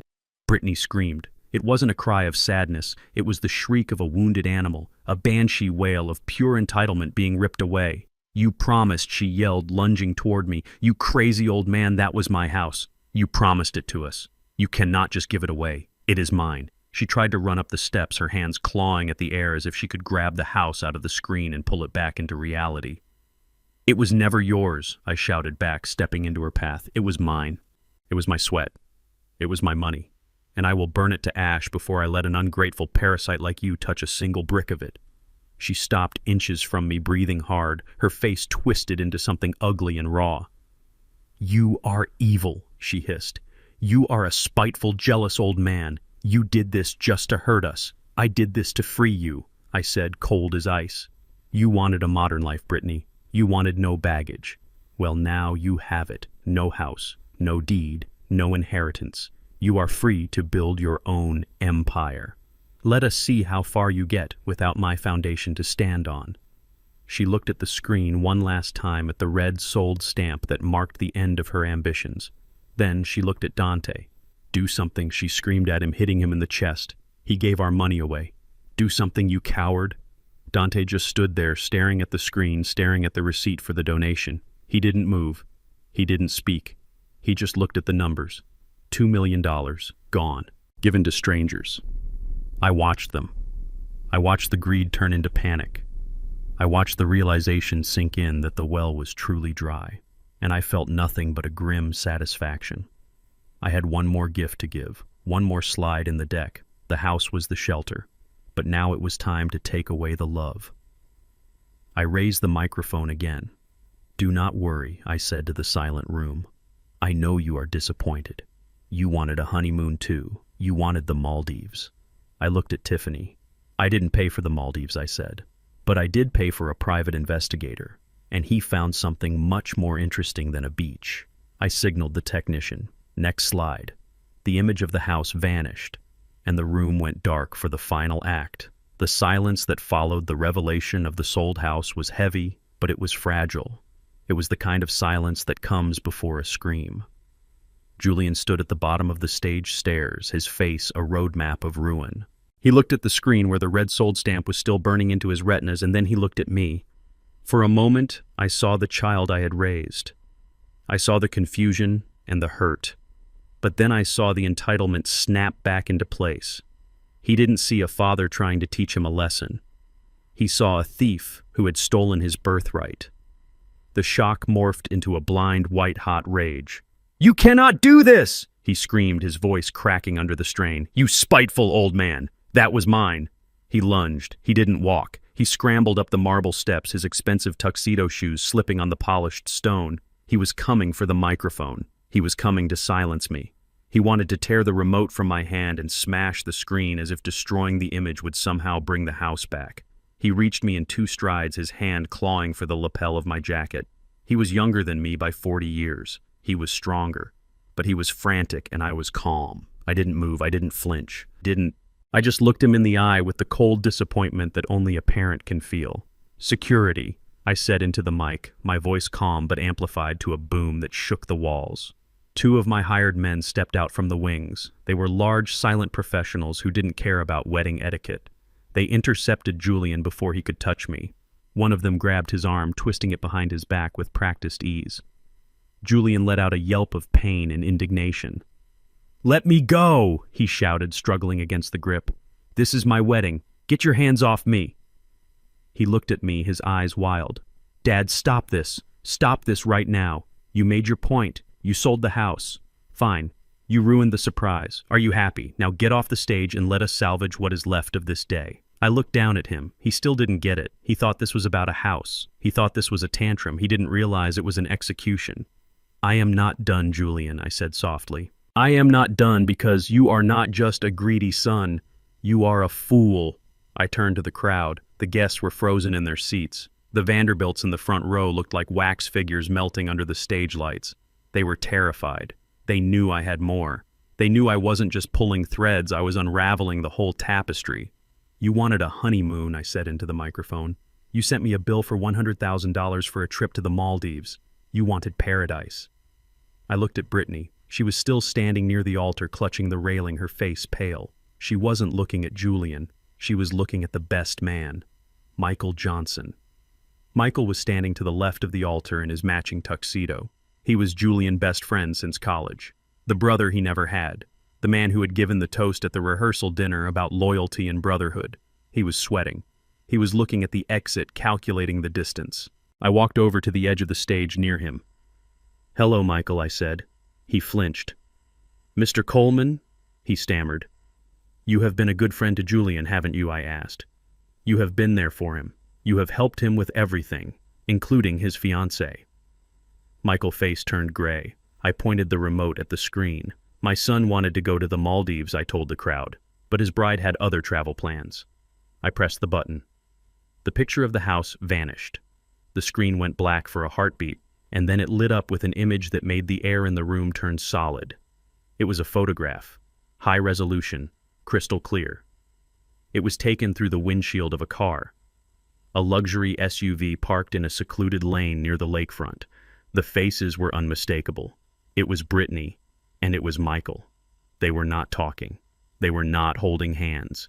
They were entangled in a passionate embrace, the kind that leaves no room for interpretation. Brittany's head was thrown back, her eyes closed. Michael's hand was tangled in her hair. It was a moment of raw, illicit intimacy frozen in time and projected 20 feet high for 300 people to see. The sound in the room was not a gasp this time. It was a low, guttural moan of shock, a collective, "Oh my God," that rippled from the front row to the back. But I wasn't finished. A picture is worth 1,000 words, but I had the words too. I hit the button again. The photo slid to the side. Next to it, a text message conversation appeared. It was the thread I had downloaded from the iPad. The white bubbles were Brittany. The blue bubbles were Michael. The text was large, legible, undeniable. The date was 3 days ago. "Brittany, I cannot wait for this to be over. The wedding is just a show. Michael, just hold on, babe. Get him to sign the deed. Brittany, I know. Once I marry that idiot and get the house, I am out. I will file for divorce in 6 months. We take the asset and leave him with the debt, Michael. I love you. Keep your eyes on the prize, Brittany. I love you too. He is just a means to an end." I read the words aloud, my voice heavy with disgust. "Once I marry that idiot, I am out." I lowered the microphone. The silence that followed was the silence of a tomb. It was the silence of a world ending. I looked at Julian. The security guard had let go of his arm. He didn't need to hold him anymore. Julian wasn't going to attack me. He wasn't going to run. He was paralyzed. He stood there staring up at the screen. He read the words. He looked at the picture. He looked at the date. 3 days ago. He turned his head slowly, mechanically, like a rusted machine. He looked at Brittany. She was standing there, her hands covering her mouth, tears streaming down her face. But she wasn't looking at him with apology. She was looking at him with fear. She had been caught. The mask was gone, and underneath was just a thief who had failed the heist. Then Julian turned to Michael, his best friend, his best man, the man who was holding the ring in his pocket. Michael couldn't meet his eyes. He looked at his shoes. He looked at the ceiling. He looked anywhere but at the man he had stabbed in the back. Julian made a sound. It was a small broken noise, a whimper. It was the sound of a dog that had been kicked by the hand that fed it. "You," he whispered. He walked toward Michael. He didn't run. He walked with a staggering, uneven gait like the floor was tilting under his feet. "You," he said louder. Michael took a step back, raising his hands. "Julian, listen, man. It is not what it looks like." "Not what it looks like," Julian screamed. The sound tore his throat. "It is exactly what it looks like. You are sleeping with her. You are stealing from me." He lunged. He grabbed Michael by the lapels of his tuxedo and slammed him against the flower arch. The white roses rained down on them, petals falling like snow on a grave. "How could you?" Julian sobbed, shaking him. "You are my brother. You were supposed to be my brother." Michael didn't fight back. He just took it limp with shame. I watched them. I watched the two men who had been boys together playing video games in my basement now destroying each other on an altar of lies. And then Julian turned to Brittany. He let go of Michael and spun around. Brittany was backing away. "Julian," she pleaded. "Julian, please. It was a mistake. I was scared." "A mistake?" Julian laughed. A harsh, hysterical sound. "You called me an idiot. You said I was a means to an end." He pointed at the screen at the text message that loomed over them like a judgment from God. "You never loved me," he said, his voice breaking into pieces. "You never wanted me. You just wanted the house. You just wanted the money." He looked at me. He looked at his father standing on the stage holding the remote control that had detonated his life. And in his eyes I saw the realization finally hit home. He realized that I hadn't ruined his life. I had saved it. I had dragged the cancer out into the light before it could kill him. I had shown him the knife before it went into his back. He looked at the Vanderbilts. Patricia was sobbing into her husband's shoulder. They knew it was over. The golden goose was dead. The scam was exposed. Julian looked back at me. He looked small. He looked stripped. "Dad," he whispered. I didn't answer. I didn't step down to comfort him. I didn't offer a hug. He needed to feel this. He needed to feel the cold wind of the truth on his skin. He needed to know what it felt like to be loved for your utility and not for your soul. I raised the microphone one last time. "There is your freedom, Julian," I said. "I gave you the greatest gift a father can give. I gave you the truth." I looked at the crowd. They were shell-shocked. They were witnessing a tragedy, a Greek drama playing out in real time. "The wedding is over," I announced. "The bride has other plans. The groom has a lot of thinking to do. And the father of the groom—" I paused. I looked at the exit. "The father of the groom is disappearing, just like he promised." I dropped the microphone. It hit the floor with a heavy thud.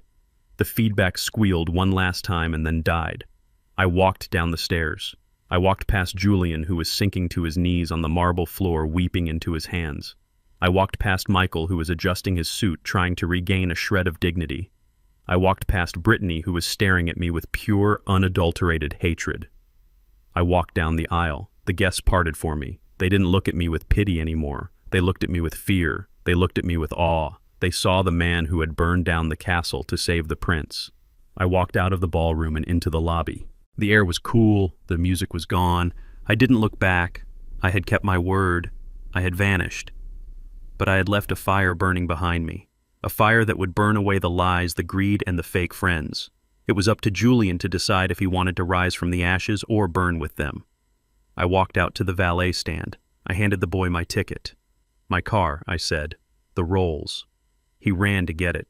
I stood there looking at the sunset. It was a beautiful evening, a perfect evening for a new beginning, or a spectacular end. The chaos on the stage was a living thing breathing and pulsing with the collective shock of 300 people. Julian was broken, huddled against the flower arch like a child hiding from a storm. Brittany was frozen, her eyes wide and vacant, staring at the evidence of her infidelity glowing on the massive screens. But the St. James family, the so-called aristocracy of the East Coast, was not ready to go down without a fight. They were cornered rats, and rats bite when they are trapped. Arthur St. James surged forward from the front row. His face was a mottled map of purple rage and white panic.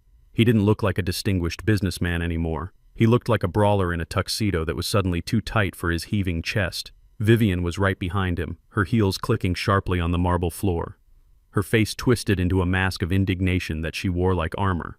They rushed the stairs, pushing past the stunned security guards who were too busy watching the screens to stop them. Arthur grabbed the railing and hauled himself up onto the altar, his heavy breathing amplified by the proximity to the microphone I still held. "You liar!"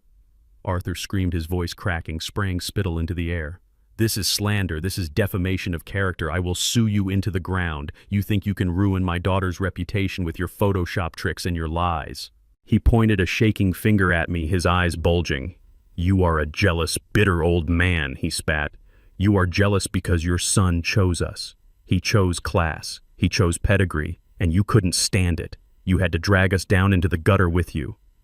Vivian joined him, clutching her husband's arm, looking out at the crowd with a desperate, manic smile. "Do not listen to him," she shrieked, her voice shrill and piercing. "This man is insane. He is senile. He has been harassing us for months. These photos are fake. The texts are fake. It is all a sick fantasy from a sick mind." She turned to me, her eyes venomous. "We are the St. James family," she hissed. "We are pillars of this community. And you are nobody. You are a nobody with a little bit of money and a lot of hate. I will have you arrested. I will take every dime you have left for emotional distress." I watched them unravel. It was fascinating in a morbid way. They were standing in the wreckage of their own making, surrounded by proof of their bankruptcy and their daughter's betrayal, and their instinct was still to attack.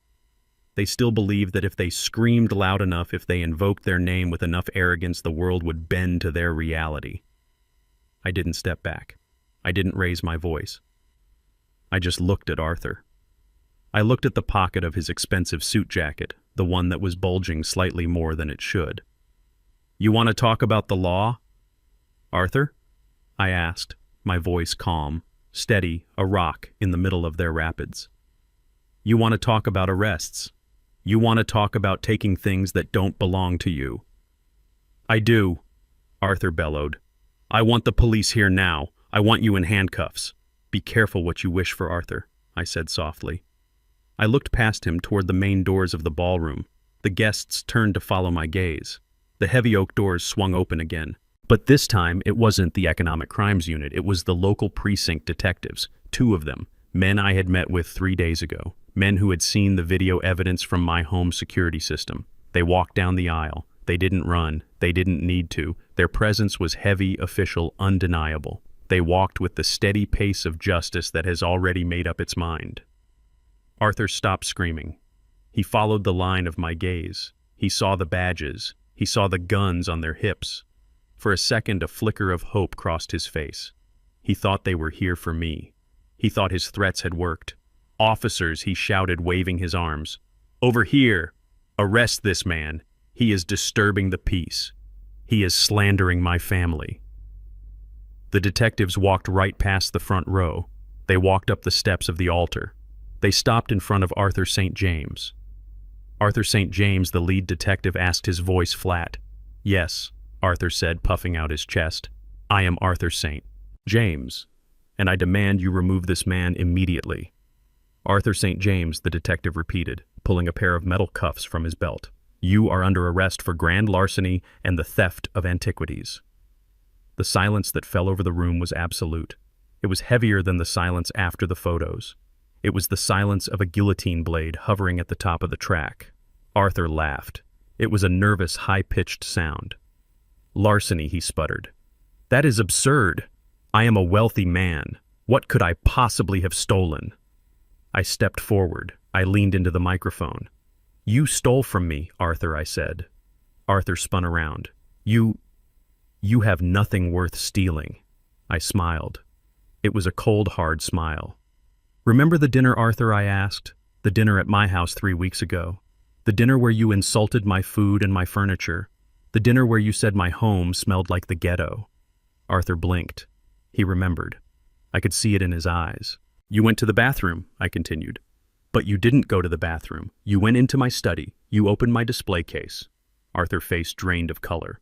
His hand instinctively went to his pocket. You took 3 coins, I said. 3 Spanish doubloons from the 1715 fleet. Gold. Rare. Worth about $50,000 each. Lies. Arthur screamed, backing away. I never touched your things. I didn't just watch you, Arthur, I said. I prepared for you. You see, I knew you were a thief. I knew you were broke. I knew you were desperate. So I left the cabinet unlocked. I left the coins right in the front. I paused, letting the words sink in. But what you didn't know, Arthur, is that those coins were bait. They are marked. They have micro RFID chips embedded in the casing. I can track them anywhere in the world. I pulled out my phone. I opened an app. I held the screen up so Arthur could see it. A bright red dot was pulsing on a map. And right now, I said, looking him dead in the eye. That dot is beeping right inside your jacket pocket. Arthur's hand froze halfway to his chest. He looked at the detectives. He looked at the crowd. He looked at his wife. Vivian gasped. Arthur, she whispered. Tell him he is lying. Tell him you didn't take them. Arthur couldn't speak. His mouth opened and closed like a fish on a dock. He reached into his pocket. His hand came out trembling. In his palm sat 3 heavy gold coins. The crowd erupted. It wasn't shock anymore. It was revulsion. It was the sound of a society realizing they had been letting a pickpocket sit at their table. He stole them, someone shouted from the back. He stole from the groom father. He is a common thief, another voice yelled. The detective stepped forward. He took the coins from Arthur's shaking hand and dropped them into an evidence bag. Then he spun Arthur around. Hands behind your back, the detective ordered. Arthur slumped. The fight went out of him. The arrogance evaporated, leaving behind a small, pathetic man who had been living a lie for so long he had forgotten what the truth felt like. The cuffs clicked shut. The sound was final, metallic, cold. Vivian screamed, No! You can't do this. We are the St. Jameses. We have immunity. We have status. You have nothing, Vivian, I said. The second detective turned to her. Mrs. St. James, he said, we also have a warrant for your arrest. Conspiracy to commit fraud and possession of stolen property. We found the silver candlesticks from Mr. Coleman's house in your handbag during the security check at the gate. Vivian's eyes rolled back in her head. She didn't faint, but she swayed, grabbing the podium to stay upright. You checked my bag, she whispered. We check everyone's bag when there is a felony theft report filed, the detective said. Turn around, ma'am. They cuffed her right there on the stage next to her husband. The 2 pillars of society, the judges of taste and class, bound in steel like common criminals. I watched them. I watched the tears streaming down Vivian's face, cutting through the layers of expensive powder. I watched Arthur staring at the floor, unable to lift his head. You called me a peasant, I said to them, my voice low. You mocked my life. You mocked my work. But at least I never stole a dime. At least I never had to look at myself in the mirror and see a thief. I looked at the detectives. Take them away, I said. Get them out of my sight. They are ruining the view. The detectives began to march them down the stairs. The crowd parted, but this time there was no respect. There was no awe. There was only disgust. People pulled their feet back as if afraid of being touched by the contagion of failure. I saw a woman in the 3rd row, a friend of Vivian, reach out and snatch her purse off the chair as they passed, as if afraid Vivian might try to steal it with her teeth. I saw Richard Vanderbilt, the cousin, turn his back on them. They were paraded down the long center aisle, past the empty chairs, past the ruined wedding cake, past the daughter they had tried to sell. Brittany didn't look at them. She was still staring at the screen at the photo of her betrayal. She didn't move to help her parents. She didn't cry out for them. She let them go. She let them be dragged out into the harsh light of day alone. I stood on the stage, the master of the house, the owner of the castle. I watched the doors swing shut behind them. The sound echoed through the hall, a final punctuation mark on the sentence of their lives. I looked at Dante. He was still on his knees, but he was looking at the doors too. He had watched his in-laws, the people he had desperate to impress, the people he had betrayed his father for, be carried away in handcuffs. He looked back at me. His eyes were empty. The illusion was gone. The gold paint had peeled away, revealing the rust underneath. I am sorry, I whispered, not to him, but to the air. I am sorry it had to be this way, but you had to see, you had to know. I turned to the crowd one last time. They were silent, waiting. They knew the show wasn't over. There was still one more bill to pay, one more account to settle. I looked at the venue manager, who was standing by the wall looking pale and terrified. He was holding a clipboard. He was holding the final invoice for the reception. I beckoned him over. "Come here, son," I said. "Let us talk about the bill." Because even though I had exposed the fraud, even though I had destroyed the marriage, I was still a businessman. And in business, you always close the loop. The wedding was over. But the reckoning for Dante was just beginning, and I was about to hand him the receipt. Here is part 13 of the story, written in the first-person perspective of Thaddeus Coleman, following the established tone and plot outline. The doors closed behind the St. James clan, sealing their shame outside. The ballroom was quieter now, but it was not peaceful. It was the silence of a bomb site. The guests who remained were frozen, unsure if they were allowed to breathe. Julian was still on his knees, staring at the spot where his best friend had been. Brittany was sobbing softly, a heap of white lace and ruin. But business is business, and the bill always comes due. The venue manager, a man named Mr. Sterling, who had been hovering nervously by the service entrance, straightened his tie. He looked at the chaos. He looked at the empty altar. Then he looked at the clipboard in his hand. He took a deep breath and walked toward me. "Mr. Coleman," he said, his voice trembling slightly, "I apologize for the interruption, but we have a situation." I looked at him. I knew exactly what the situation was. "The wedding is canceled, Mr. Sterling," I said, my voice echoing in the hollow room. "The party is over. I understand, sir," Mr. Sterling said. "But the services, the catering, the floral arrangements, they have already been provided. The contract states that full payment is due upon commencement of the event." He held out the clipboard. "The outstanding balance is $150,000, sir." He tried to hand the clipboard to me. It was a natural reflex. I was the father. I was the man in the suit who had just revealed he owned the building. I was the man with the black card. I didn't take the clipboard. I stepped back. I put my hands in my pockets. "Mr. Sterling," I said, my voice loud enough for Julian to hear, "you are mistaken. I am not the client." Mr. Sterling blinked, confused. "But sir, you are the father." "I was the father," I corrected him. "But as of 10 minutes ago, I am just a ghost." I turned to look at Julian. He had lifted his head. He was watching us, his eyes red and swollen. He looked like a child who had lost his mother in a supermarket.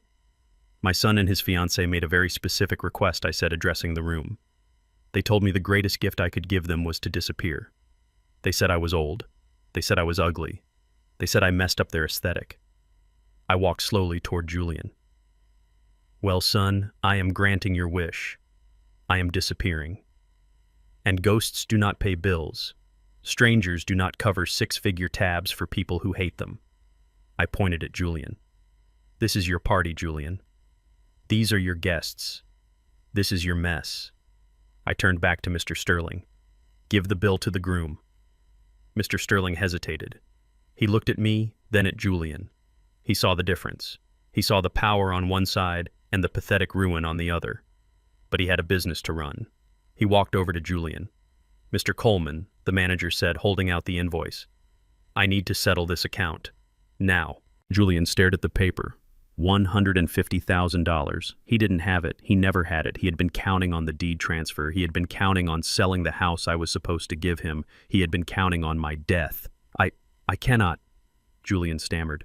"My dad, he usually handles—" "Your dad is gone," I interrupted him, my voice sharp.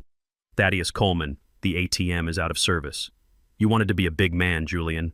You wanted the penthouse. You wanted the high life. Well, the high life costs money.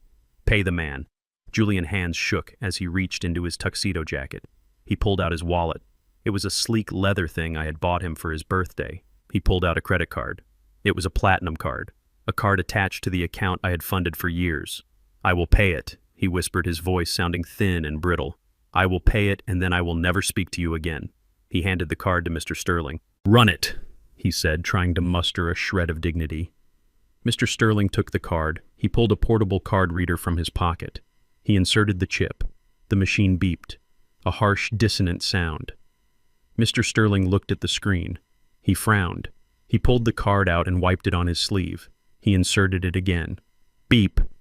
Declined, Mr. Sterling said. Julian's face flushed. That is impossible, he said. There is a $50,000 limit on that card. Run it again. It is declined, sir, Mr. Sterling said, his voice losing its politeness. Do you have another form of payment? Julian pulled out another card. And another. He handed them over one by one. Beep. Declined. Beep. Declined. Beep. Declined. He stood there holding a handful of useless plastic. He looked at me. Panic was starting to set in, real panic, not the theatrical kind he used to manipulate me. Dad, he said, his voice rising. What did you do? Why aren't they working? I smiled. It was the smile of a man who had tied every loose end. I told you, Julian, I said. I activated the Ghost Protocol. Ghost Protocol, he whispered. I closed the accounts, I said. All of them. The trust fund, the emergency savings, the joint checking, even the account linked to your studio. I liquidated the assets, I paid off my debts, and I donated the rest. I took a step closer. You are broke, Julian. You don't have a cent to your name.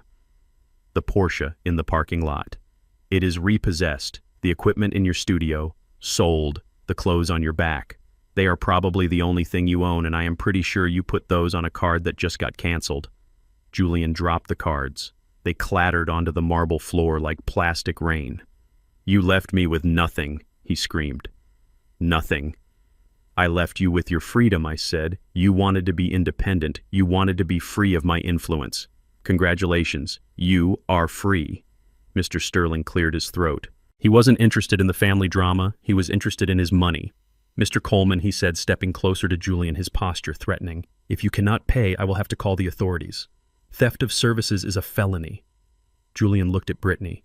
She was sitting on the steps of the altar, staring at her phone. She hadn't moved. She hadn't offered to help. Babe, he said, his voice desperate. Babe, your cards. Use your cards. We can sort this out later.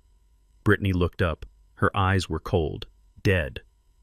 My cards are maxed out, she said flatly. You know that.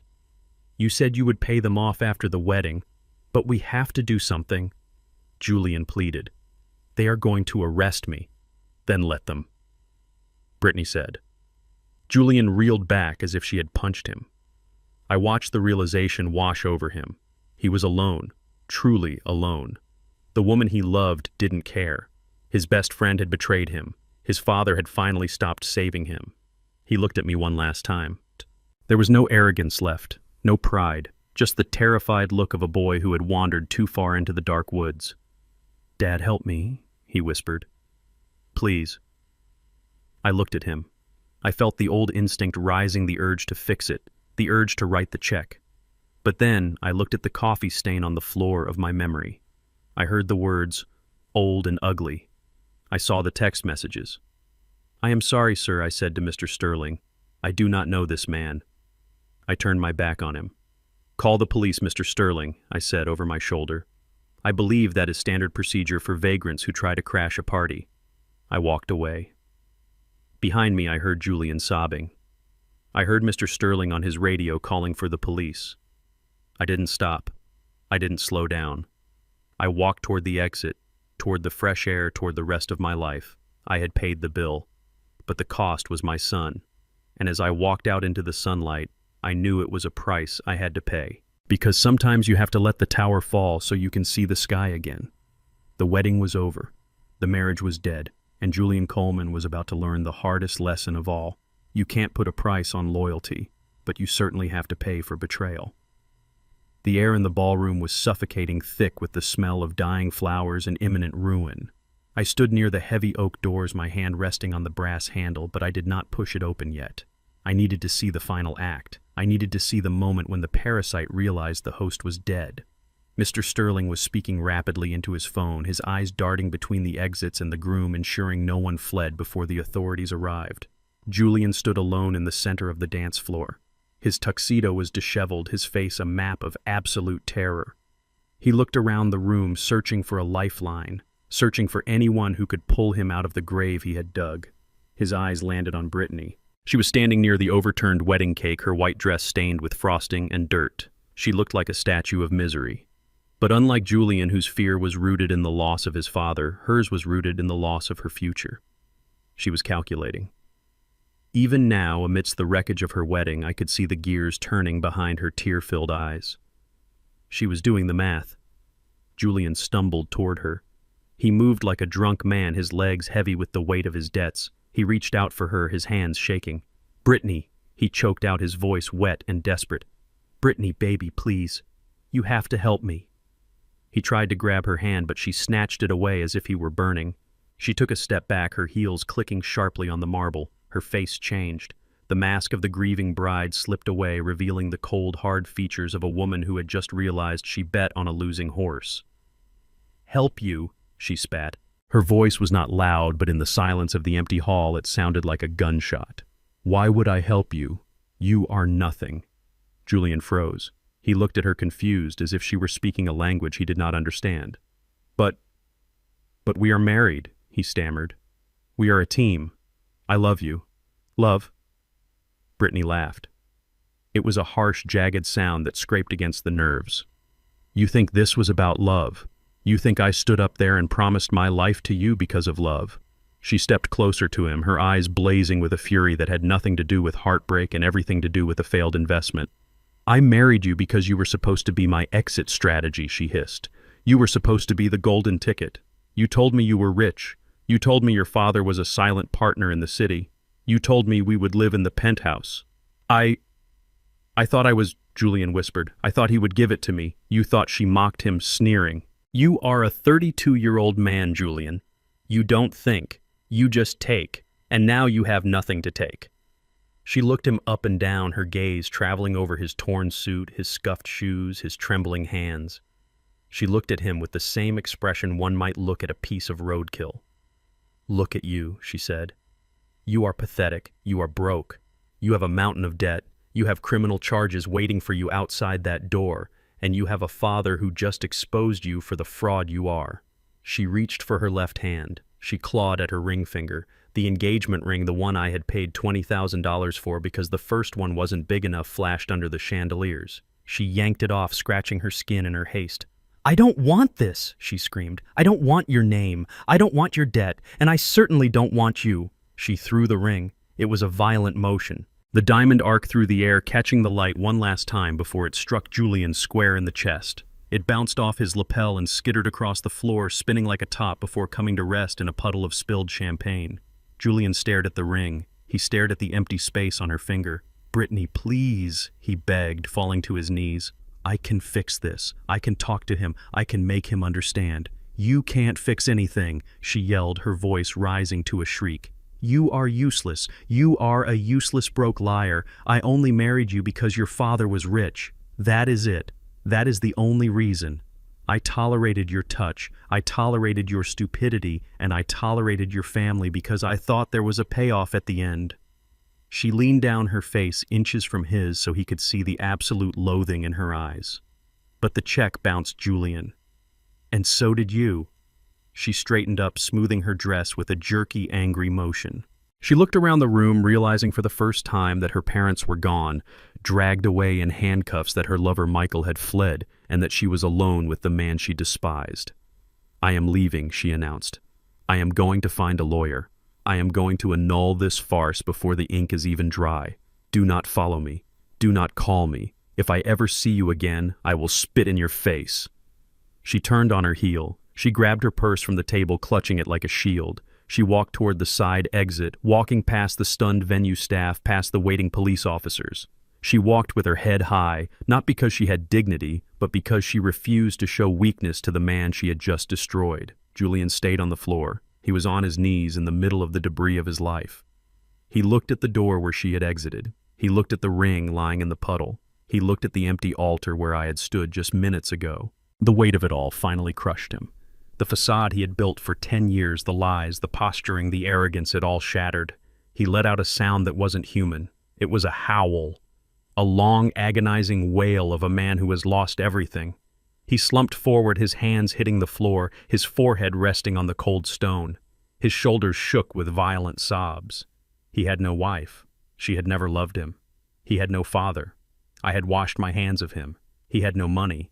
The accounts were closed. He had no home. The locks were changed. And he had debt. Massive, crushing debt owed to men who broke bones for a living and to a venue manager who was currently waving police officers into the room. I watched him from the doorway. I watched my son, the boy I had taught to ride a bike, the boy I had put through Harvard, crumble into a pile of broken ambition. A part of me wanted to go to him. A part of me wanted to lift him up and tell him it would be okay. That was the father in me. The father who remembered the little boy who was afraid of the dark. But the man in me, the man who knew the cost of respect, stayed put. I knew that if I went to him now, if I saved him from this pain, he would never learn. He would never grow. He would wipe his eyes, blame the world, and start the con all over again. He needed this rock bottom. He needed to feel the cold, hard floor beneath him. He needed to know that when you burn a bridge, you have to learn to swim. "Officer, that is him," Mr. Sterling said, pointing at Julian. "That is Mr. King. He is the one responsible for the bill." 2 police officers walked onto the dance floor. They approached the weeping man on the ground. They didn't offer comfort. They pulled him up by his arms. "Dante King, you are under arrest for theft of services and fraud." They pulled his hands behind his back. I heard the click of the cuffs. It was the second time today I had heard that sound applied to my family. Julian looked up as they dragged him away. His eyes scanned the room one last time. They found me standing by the door. He didn't scream this time. He didn't beg. He just looked at me. His eyes were hollow, empty wells of grief. He looked at me, and he saw the man he could have been if he had just been honest. I held his gaze. I didn't smile. I didn't frown. I just nodded once. A final acknowledgement. A goodbye. The officers marched him out. He vanished through the doors, leaving nothing behind but a ruined party and an unpaid bill. I pushed the door open and stepped out into the night. The air was cool and clean. The stars were out. I walked to my truck. I felt lighter than I had in 20 years. The burden of my son's lies was gone. The weight of his pretense was lifted. I was alone, but I was free.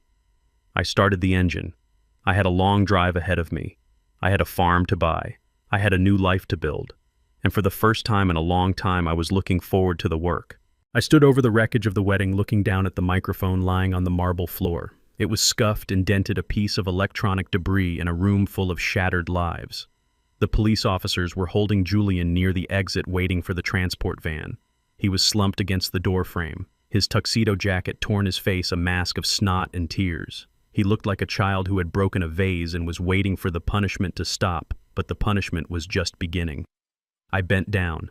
My joints popped a sound like dry wood in a fire. I picked up the microphone. I brushed a white rose petal off the grill. It was heavy in my hand, cold and final. I signaled the sound engineer one last time. He was a young kid, eyes wide with terror and awe, but he nodded and pushed the fader up. The speakers hummed to life. A low static hiss filled the ballroom, silencing the murmurs of the few guests who were still too shocked to leave. "Wait," I said, my voice booming through the hall, stopping the police officers in their tracks. "Just 1 minute, officers. I have a final toast to give." The officers looked at me. They saw the way I carried myself. They saw the fear in the eyes of the people around me. They nodded and held Julian there. He looked up at me, his eyes hopeful for a split second, thinking, maybe, just maybe, I was going to save him after all. I looked at him. I looked at the son I had carried on my shoulders at parades, the son I had taught to tie his shoes, the son I had built an empire for. And then I looked at the man who had let his fiancée call me ugly, the man who had sent me an invoice for his love. "You asked for a gift, Julian?" I said, my voice steady and calm, not angry anymore, just tired. "You and your wife made a specific request. You told me in the dressing room of that tailor shop that the greatest gift I could give you would be to disappear. I walked to the edge of the stage. You said I was old. You said I was an embarrassment. You said I ruined the aesthetic." Julian sobbed, a wet, pathetic sound. "Dad, stop, please." "I am not stopping," I said. "I am delivering. You wanted me gone. You wanted the Coleman name to be scrubbed clean of the dirt and the struggle. You wanted to be a king without the history." I reached into my pocket and pulled out a lighter. It was an old Zippo, scratched and worn. I flicked it open. The flame danced in the air-conditioned breeze. I reached into my other pocket and pulled out a photo. It was the one from his wallet, the one he had thrown away in the trash, the one of us at his graduation where he had scribbled over my face. I held the photo up. "You erased me, Julian," I said. "You tried to edit your life. Well, I am going to finish the job for you." I touched the flame to the corner of the photo. It curled and blackened the fire, eating the image of the father and son. I dropped it onto the stone floor and watched it burn until it was just ash. "I am disappearing," I said. "Thaddeus Coleman. The father is gone. He died the moment you sent me that bill." I looked out at the room, at the ruins of the Vanderbilt dynasty, at the empty chairs, at the stain of greed that covered everything. "From this moment on," I said, my voice rising, filling every corner of the castle, "you are not a Coleman. You do not carry my name. You do not carry my legacy. You are just Julian, a man with no past and no future." I looked him dead in the eye. "I am taking my name back, son. It is too heavy for you to carry." I dropped the microphone. This time I didn't watch it fall. I turned and walked away. The feedback shrieked a high, piercing wail that sounded like a heart monitor flatlining. I walked down the stairs. I walked down the aisle. The remaining guests scrambled out of my way, pressing themselves against the pillars, afraid to touch me, afraid to catch the fire that was burning inside me. I walked past Julian. He screamed my name. He lunged against the cuffs, trying to grab my pant leg, trying to anchor himself to the rock he had tried to crush. "Dad, don't leave me." "I'm sorry. I'm sorry." I didn't break stride. I didn't look down. I stepped over the train of Tiffany's dress, which lay on the floor like a shroud. I pushed open the heavy oak doors and stepped out into the evening light. The air was sweet. It smelled of pine and impending rain. The valet stand was chaos. Cars were backed up. Guests were trying to flee the scene of the crime. I walked up to the podium. The head valet, the young man who had sneered at my truck earlier in the week, was sweating, trying to manage the keys. He saw me coming. He froze. He remembered me. He remembered the old man in the work boots, but he also remembered the way I had commanded the room. He saw the way I walked now. "Sir," he stammered. Your truck." I stopped. I looked at him. I smiled a slow, dangerous smile. "No, son," I said. "Not the truck." I reached into the pocket of my charcoal suit. I pulled out a key fob. It was heavy. It was leather and chrome. It had a symbol on it that meant only one thing: excellence. I tossed it to him. "The Phantom," I said. "It is parked in the owner's garage around the back. Bring it around." The valet caught the keys. He looked at the logo. The double R, Rolls-Royce. His mouth dropped open. "The Phantom," he whispered. "The black one, that is the one," I said, and wiped the seat off. "I do not want any dust on my suit." He ran. He ran like his life depended on it. I stood on the curb waiting. Behind me, the police were leading Julian and the Vanderbilts out the side exit, stuffing them into squad cars. I didn't turn around to watch. I had seen enough. A low hum vibrated the pavement. A sleek black beast rounded the corner. It was my car. A Rolls-Royce Phantom, extended wheelbase, midnight black with chrome rims that shone like mirrors. It moved with the silent grace of a shark. It was a car that cost $500,000, a car I had bought years ago and kept hidden in a climate-controlled garage waiting for a special occasion. This was a special occasion. This was a funeral. The valet pulled the car up to the curb. He jumped out and opened the rear door, bowing low. "Your car, Mr. Coleman," he said, his voice trembling with respect. I nodded. I reached into my pocket and pulled out a $100 bill. I tucked it into his vest pocket. "Keep the change," I said, "and get a better job. You are terrible at judging character." I slid into the back seat. The leather was soft and cool. The interior smelled of wealth and silence. I pressed a button and the partition slid up, sealing me off from the world. I looked out the tinted window. I saw Julian's face pressed against the glass of the police car as it drove past. He saw the car. He saw the Spirit of Ecstasy hood ornament. He saw me sitting in the back, bathed in the soft glow of the reading light. His eyes went wide. The realization hit him one final devastating time. He had chased an illusion of wealth, while the reality was standing right in front of him the whole time. He had thrown away a diamond to pick up a piece of glass. I tapped the glass of the window with my knuckle. A final goodbye. "Driver," I said into the intercom, "take me to the airport." "Where are we going, sir?" the driver asked. "South," I said. "Somewhere warm. Somewhere they don't know the name Coleman. Somewhere I can fish in peace." The car pulled away, gliding over the asphalt. I leaned back and closed my eyes. I was alone. I had no son. I had no house. But I had my dignity. I had my name.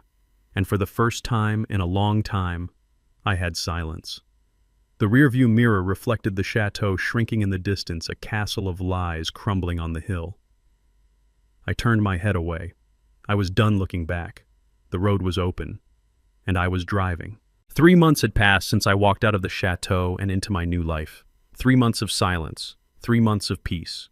But even thousands of miles away, sitting on the porch of a small cabin in the Smoky Mountains, I knew exactly what was happening in the city I left behind. I didn't need a crystal ball. I just needed to know the laws of physics. When a building has no foundation, it collapses. And Julian was in free fall. I learned the details later from Lucius. He kept tabs on the wreckage, not because I asked him to, but because he was thorough. Julian had lasted 2 weeks at his job after the wedding. The moment the news of his arrest hit the industry blogs, he was toxic. His agency dropped him. His clients canceled contracts. The polished director who used to bill $5,000 a day was suddenly untouchable. He was fired via email. His access badge didn't even work when he went to collect his things. Security escorted him out with a cardboard box of desk toys, just like he had tried to escort me out of his life. The eviction came next. Without my secret transfers covering the rent, the luxury apartment he was so proud of evicted him in record time. He didn't have a lease in his name that would hold up in court, not with his credit score cratering. He was on the street in 10 days. He didn't have friends to crash with. Michael was gone, hiding from his own shame. The entourage of hangers-on he had bought with expensive dinners vanished the moment the credit cards stopped working. So he ended up in his car, not the Porsche. The bank took that back the Monday after the wedding. He was sleeping in the back of an old station wagon he used to use for hauling equipment, a rusted, beat-up thing that smelled of old fast food and despair. I can picture him, parked in the back lot of a 24-hour superstore, trying to sleep with his knees against his chest, shivering under a coat that used to be dry-cleaned weekly but was now stained and wrinkled. He was eating dollar store bread and drinking tap water from a bathroom sink. He was living the life of the people he used to mock, and in that darkness, in that cold metal box. He reached for the only lifeline he thought he had left. He tried to call me. I had changed my number the day I left Chicago. I destroyed the old SIM card and tossed the pieces into a river.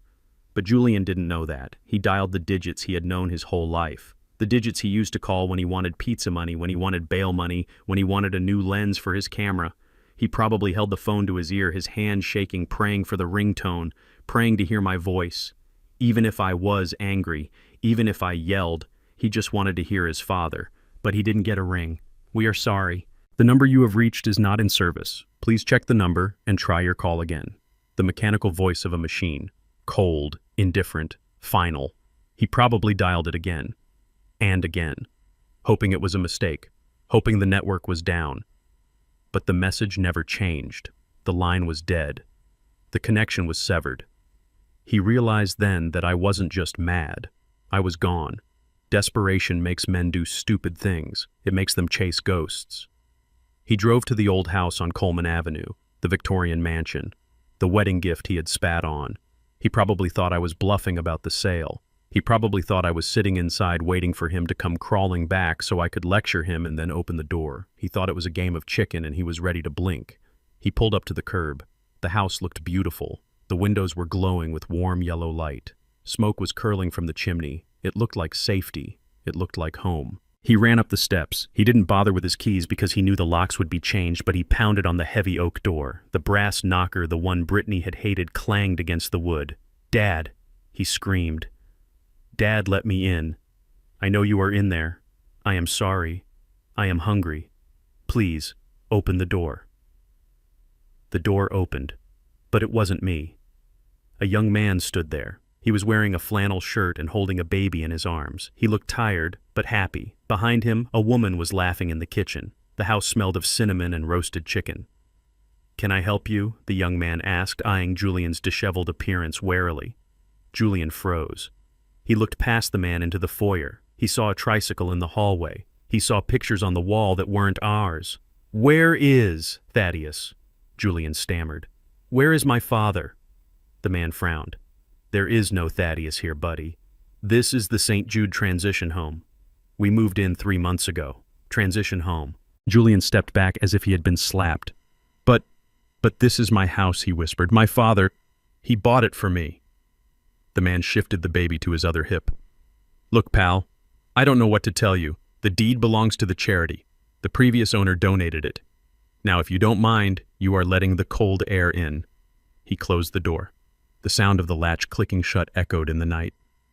Julian stood on the porch of the house he had rejected. He looked at the brass fixtures he had despised. He looked at the sturdy brick walls he had wanted to sell. It wasn't a museum, it was a sanctuary, and he was locked out. He walked back down the steps, his feet heavy. He looked up at the lighted windows one last time. He saw the silhouette of a family inside, a real family, people who appreciated the roof over their heads. He got into his car. He turned the key. The engine sputtered and died before catching on the second try. He didn't have anywhere to go. The city was a grid of closed doors. He drove away, leaving the warmth behind him. He was learning the lesson I had designed. He was learning that a house is not an asset to be flipped. It is a privilege to be earned. And tonight he would sleep in the cold, knowing that the only thing keeping him warm was the memory of what he threw away. If Julian's fall had been silent and tragic, Brittany's was loud and digital. The video of her confession in the janitorial closet didn't just stay in the ballroom. It migrated. It was uploaded, shared, tweeted, and reposted until it became a global phenomenon. She became a meme, the face of greed. The hashtags were brutal. Gold digger bride, the vulture. Within 48 hours, every brand she had ever tagged in a photo dropped her. The hair vitamin companies, the teeth whitening kits, the fast fashion labels, they all issued statements distancing themselves from her toxic brand. Her follower count didn't drop, it vanished. Her comments section became a war zone of insults and mockery. She tried to delete her accounts, but the internet is forever. The video was out there, looping endlessly, a digital scar she could never hide. She lost her apartment. She lost her friends, those shallow social climbers who scattered like roaches when the light turned on. She was toxic radioactive.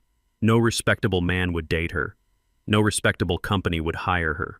She was left with nothing but her looks, and even those were starting to fade under the stress of public humiliation. I knew all this because Lucius kept me informed.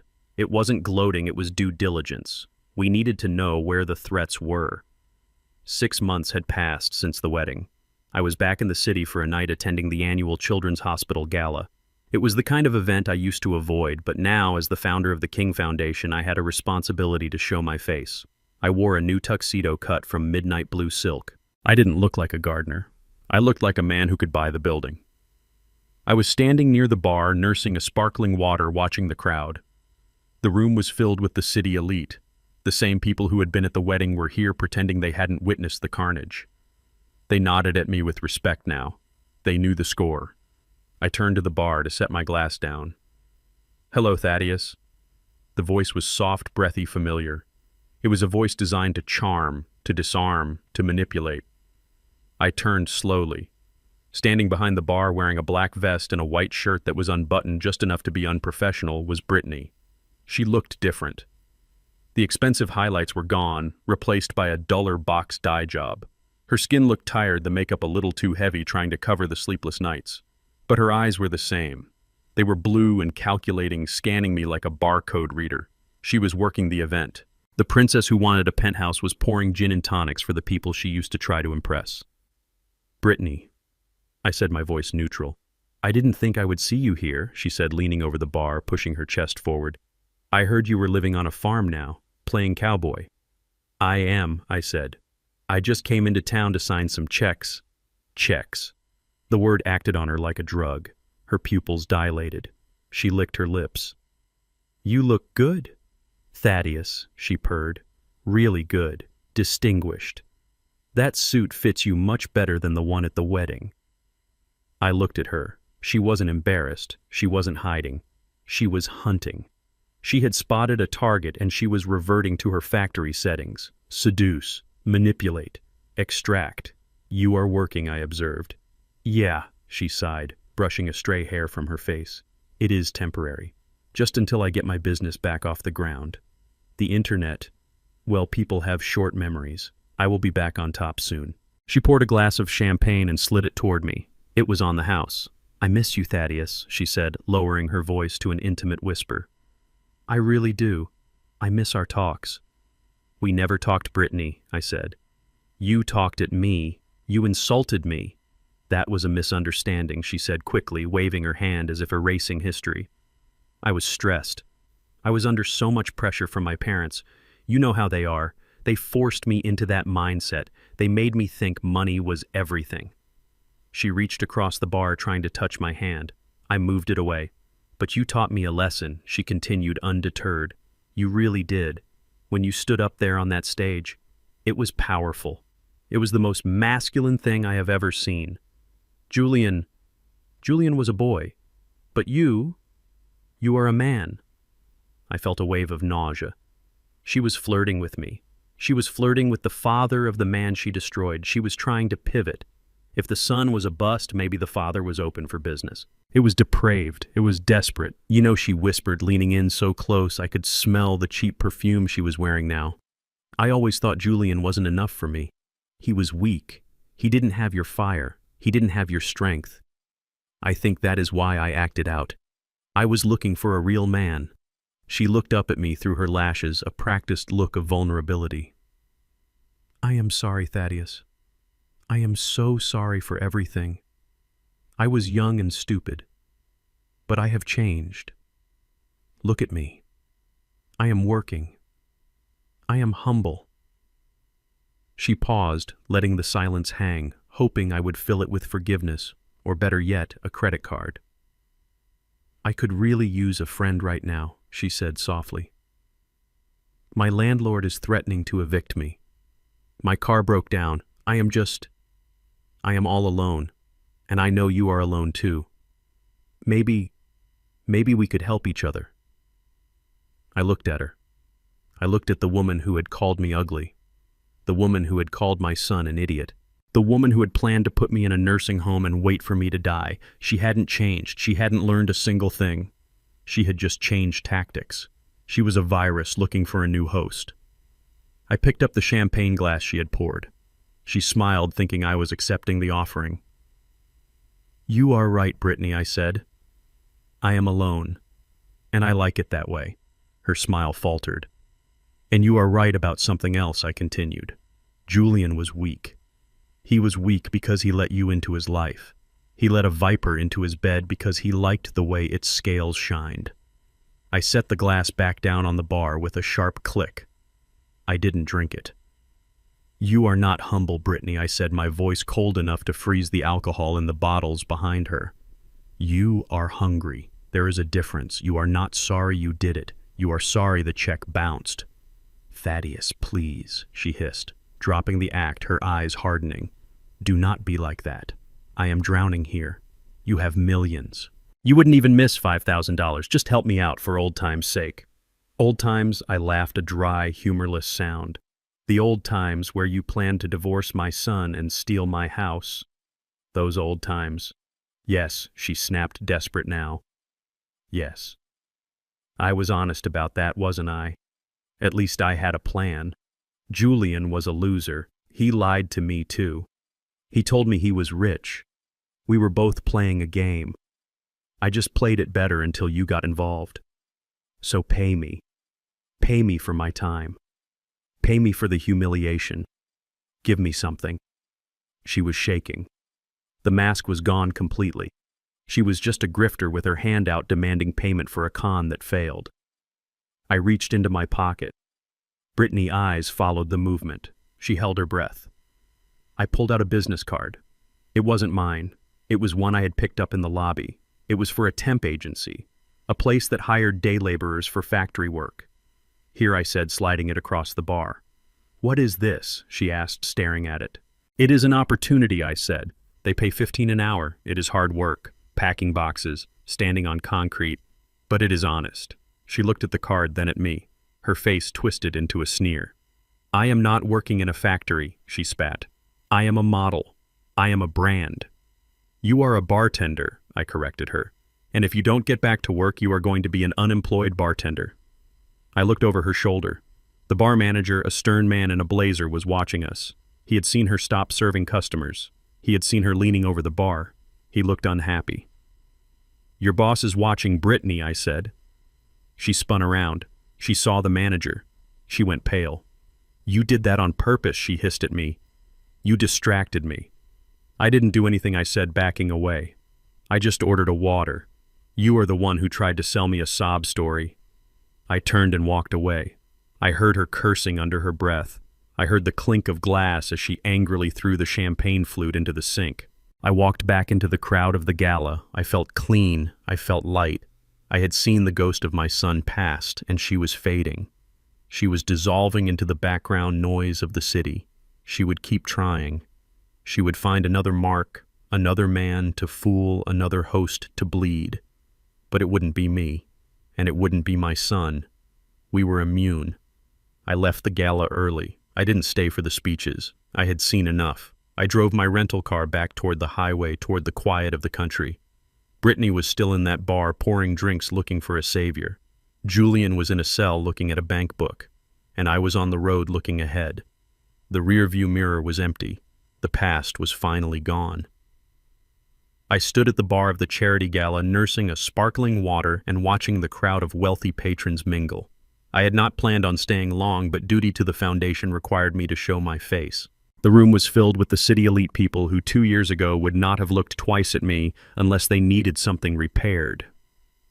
Now they nodded respectfully as I passed. They knew the name King Foundation. They knew the work we were doing. I turned back to the bar to set down my glass. "Hello, Thaddeus." The voice was soft, breathy, familiar. It was a voice designed to charm, to disarm, to manipulate. I turned slowly. Standing behind the bar wearing a black vest and a white shirt that was unbuttoned just enough to be unprofessional was Brittany. She looked different. The expensive highlights were gone, replaced by a duller box dye job. Her skin looked tired, the makeup a little too heavy, trying to cover the sleepless nights. But her eyes were the same. They were blue and calculating, scanning me like a barcode reader. She was working the event. The princess who wanted a penthouse was pouring gin and tonics for the people she used to try to impress. "Brittany," I said, my voice neutral. "I didn't think I would see you here," she said, leaning over the bar, pushing her chest forward. "I heard you were living on a farm now, playing cowboy." "I am," I said. "I just came into town to sign some checks." Checks. The word acted on her like a drug. Her pupils dilated. She licked her lips. "You look good, Thaddeus," she purred. "Really good. Distinguished. That suit fits you much better than the one at the wedding." I looked at her. She wasn't embarrassed. She wasn't hiding. She was hunting. She had spotted a target, and she was reverting to her factory settings. Seduce, manipulate, extract. "You are working," I observed.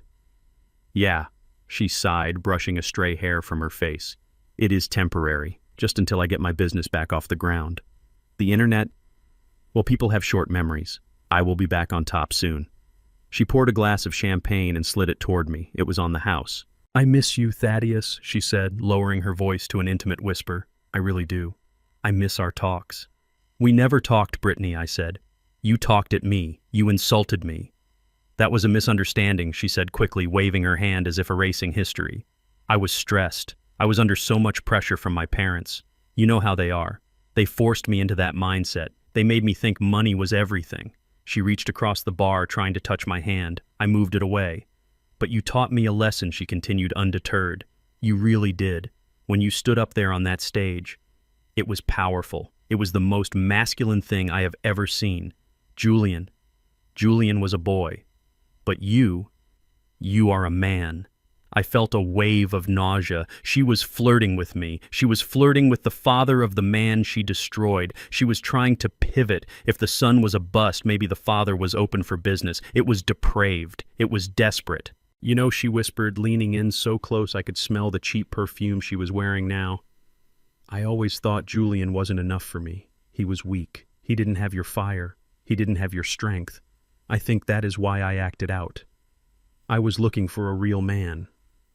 She looked up at me through her lashes, a practiced look of vulnerability. "I am sorry, Thaddeus. I am so sorry for everything. I was young and stupid, but I have changed. Look at me.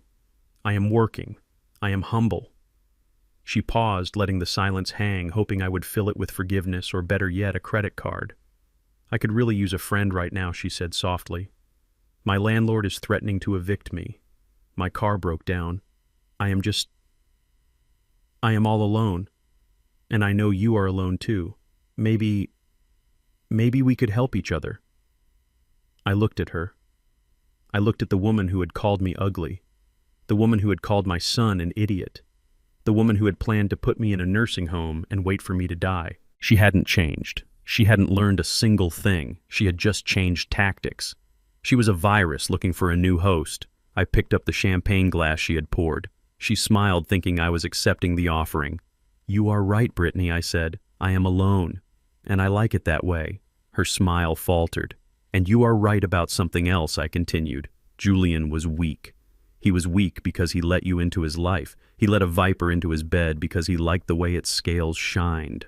I set the glass back down on the bar with a sharp click. I didn't drink it. "You are not humble, Brittany," I said, my voice cold enough to freeze the alcohol in the bottles behind her. "You are hungry. There is a difference. You are not sorry you did it. You are sorry the check bounced." "Thaddeus, please," she hissed, dropping the act, her eyes hardening. "Do not be like that. I am drowning here. You have millions. You wouldn't even miss $5,000. Just help me out, for old time's sake." "For old times," I laughed, a dry, humorless sound. "The old times where you planned to divorce my son and steal my house.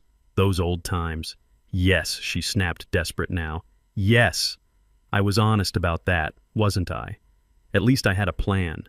Julian was a loser. He lied to me too. He told me he was rich. We were both playing a game. I just played it better until you got involved. So pay me. Pay me for my time. Pay me for the humiliation. Give me something." She was shaking. The mask was gone completely. She was just a grifter with her hand out demanding payment for a con that failed.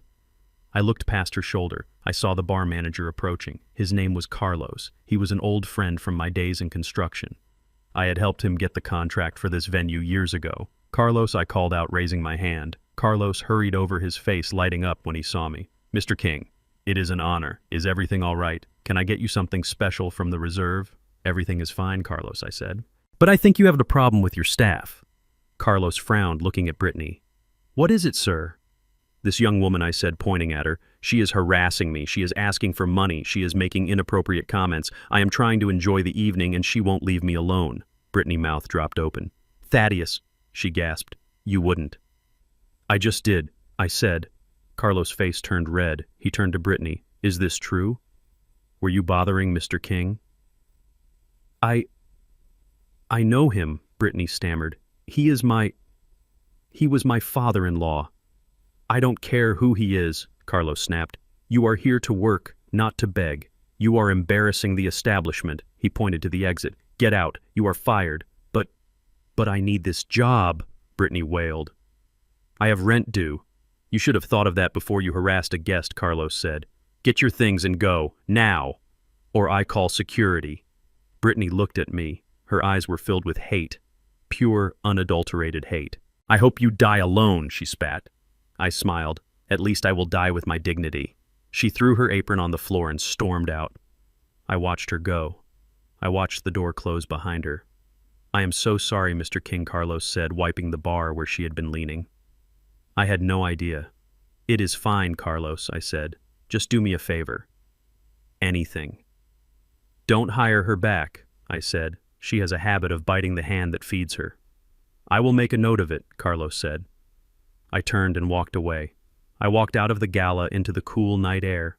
I felt lighter. I felt clean.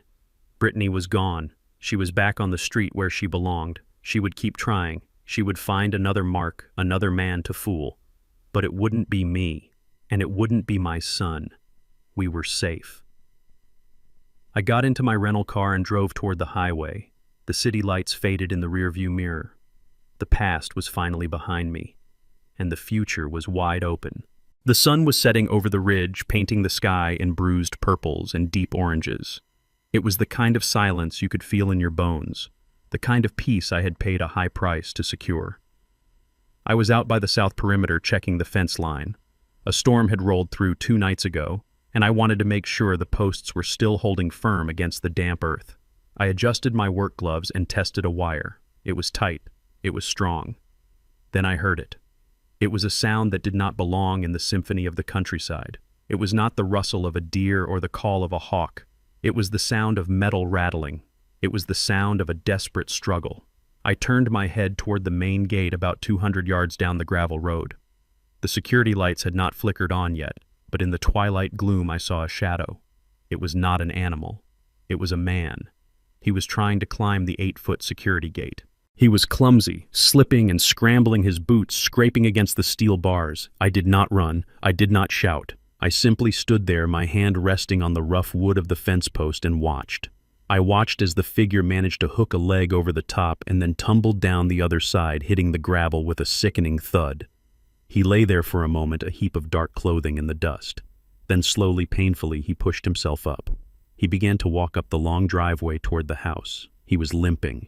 His posture was hunched, broken. He looked like a ghost that had been dragged through hell and spit back out. I started walking to meet him. My boots crunched on the gravel, a steady rhythmic warning. The figure stopped. He squinted into the fading light, trying to make out who was approaching. As I got closer, the smell hit me first. It was the sour, sharp stench of unwashed sweat, old rain, and fear. It was the smell of the streets. The smell of a man who had forgotten what soap felt like. Then I saw his face. It was covered in a patchy beard matted with dirt. His eyes were sunken deep into his skull, surrounded by dark, bruised circles. His lips were cracked and bleeding. He was wearing a coat that might have once been expensive wool, but was now stained with mud and oil, the lining hanging out in tatters. He wore sneakers that were held together with duct tape. It was Julian, my son, the boy who used to demand bottle service at clubs, the man who needed a penthouse to feel worthy, the groom who had sneered at me for being a gardener. He was standing on my driveway looking like a beggar. He saw me. He saw the man in the flannel shirt and work boots standing tall and clean, his knees buckled. He didn't fall, he just sank as if the strings holding him up had finally been cut. "Dad," he croaked. His voice was a rusty hinge. It was dry and weak. I stopped 5 feet away from him. I didn't offer a hand. I didn't rush to embrace him. I stood my ground. "Hello, Julian," I said. He looked up at me, his eyes filling with tears that cut clean tracks through the grime on his cheeks. He was shaking violently. Whether from the cold or from hunger or from shame, I could not tell. "I found you," he whispered. "I looked everywhere. I went to the old offices. I went to the lawyers. Nobody would tell me where you were, but I found the deed transfer record in the public library. I walked.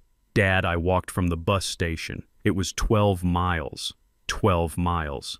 A year ago, he wouldn't walk 12 feet from the valet to the restaurant door. Why are you here, Julian? I asked. He let out a sob that racked his entire thin frame. He reached into his coat pocket and I tensed, ready to defend myself, but he only pulled out a crumpled piece of paper. It was a picture of us, the one I had burned at the wedding, or a copy of it. He had taped it back together. "I have nothing." "Dad," he said, holding the picture out with a trembling hand. "I lost the car. I lost the apartment. I slept under a bridge last week. I ate out of a garbage can behind a diner. Me, Julian Coleman. I ate garbage." He looked at his hands as if he couldn't believe they belonged to him. "I am hungry, Dad. I am so hungry. I haven't eaten in 2 days." I looked at him. I saw the ribs showing through his tattered shirt. I saw the hollows of his cheeks. This wasn't a performance. This wasn't a manipulation. This was survival. The arrogance had been burned out of him by the harsh reality of the world I had thrown him into. I didn't feel satisfaction. I didn't feel joy. I felt a deep, aching sadness. This was my son. This was the boy I had raised. And he had reduced himself to this. But I also knew that if I gave him money now, if I brought him inside and sat him on a velvet couch and fed him steak, I would undo everything. I would just be resetting the cycle. "Dad, please," Julian begged, crawling forward on his hands and knees in the gravel. "I was wrong. I was so wrong about everything. You were right. I was weak. I was a parasite. I treated you like dirt because I hated myself. I wanted to be them. I wanted to be a St. James. But they were monsters. And I became a monster too." He grabbed the toe of my boot. He didn't let go. "Give me a chance," he wept. "Just one chance.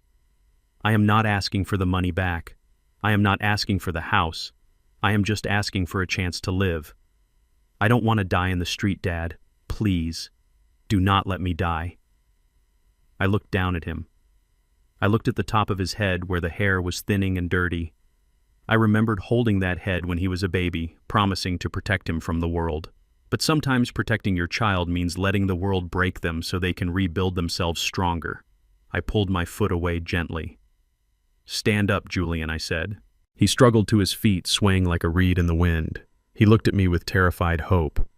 Are you going to help me?" he asked. "I am going to give you what you asked for," I said. "A chance." I turned and walked toward the barn. "Follow me." He stumbled after me, his breath coming in ragged gasps. We walked into the barn. It smelled of hay and horses and leather. It was warm and dry. I walked to the tack room. I opened a cabinet. I pulled out a can of soup and a bottle of water. I handed them to him. He tore the tab off the can and drank the cold soup straight from the tin like a starving animal. He downed the water in 3 gulps. "Slow down," I said. "You will get sick." He finished the soup and wiped his mouth with his sleeve. He looked at me, and for the first time in years, I saw gratitude in his eyes. Real gratitude. Not the fake thank you of a man receiving a check, but the primal gratitude of a man who has just been pulled back from the edge. "Thank you," he whispered. "Thank you."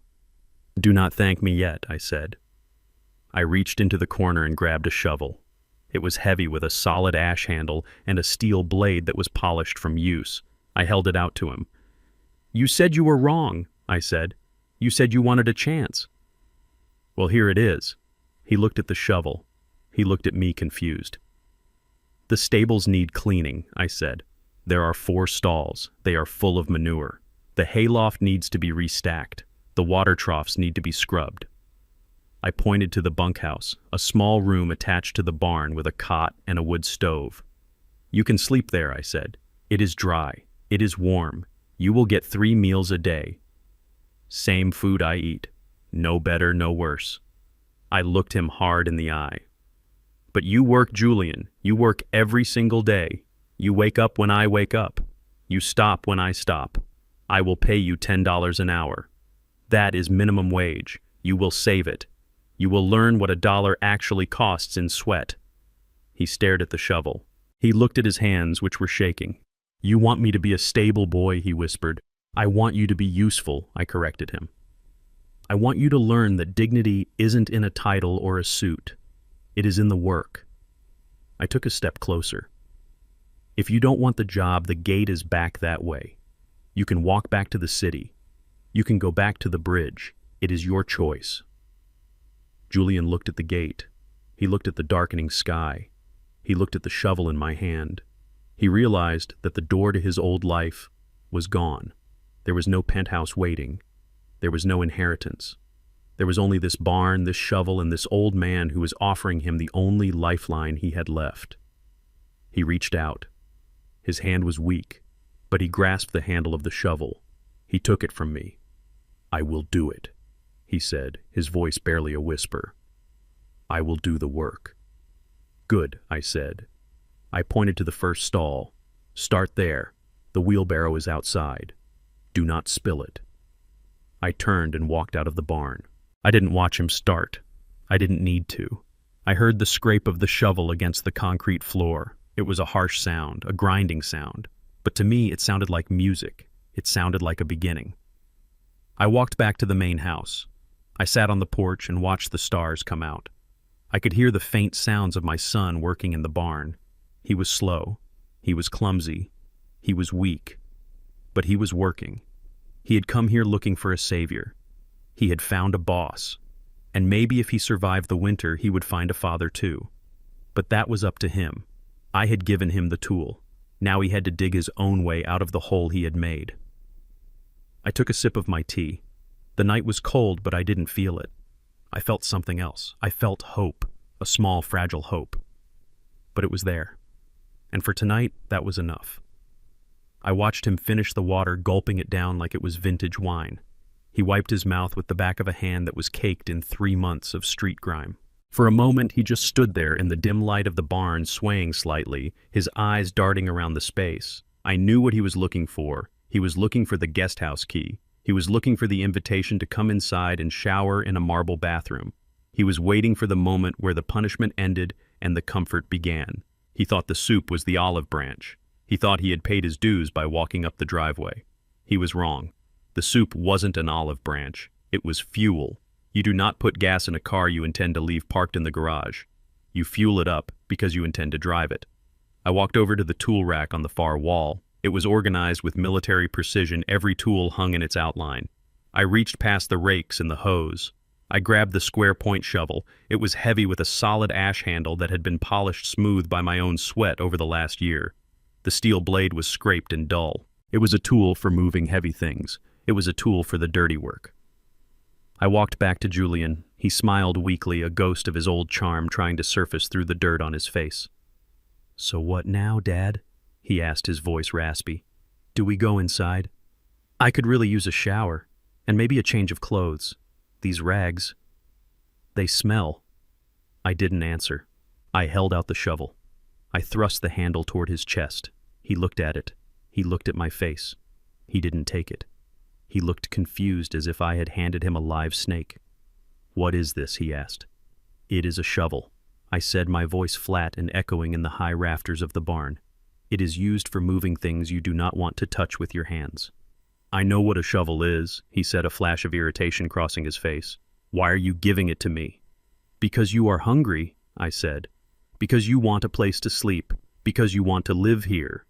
I pointed toward the stalls behind him. There were 4 of them. Inside lived the quarter horses, huge animals that produced a significant amount of waste every single day. I hadn't mucked them out since yesterday morning. The smell of ammonia and wet straw was thick in the air. To me, it smelled like a farm. To Julian, it probably smelled like hell. "Those stalls are full," I said. "They need to be stripped down to the mats. The wet straw goes in the wheelbarrow. The manure goes in the compost pile out back. Then you put down fresh lime and new shavings." Julian stared at the stalls. He looked back at me, his mouth hanging open. "You are joking," he whispered. "You want me to shovel poop." "I am not joking," I said. "I do not joke about work. You asked for a chance. This is it." I took a step closer, forcing him to take the shovel or let it hit him in the chest. He grabbed it reflexively, his soft hands fumbling with the rough wood. "I pay $10 an hour," I said. "That is the rate.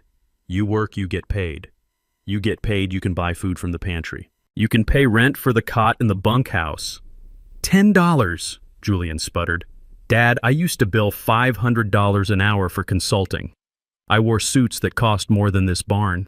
Used to, I cut him off sharp as a whip crack. You used to be a lot of things. You used to be rich.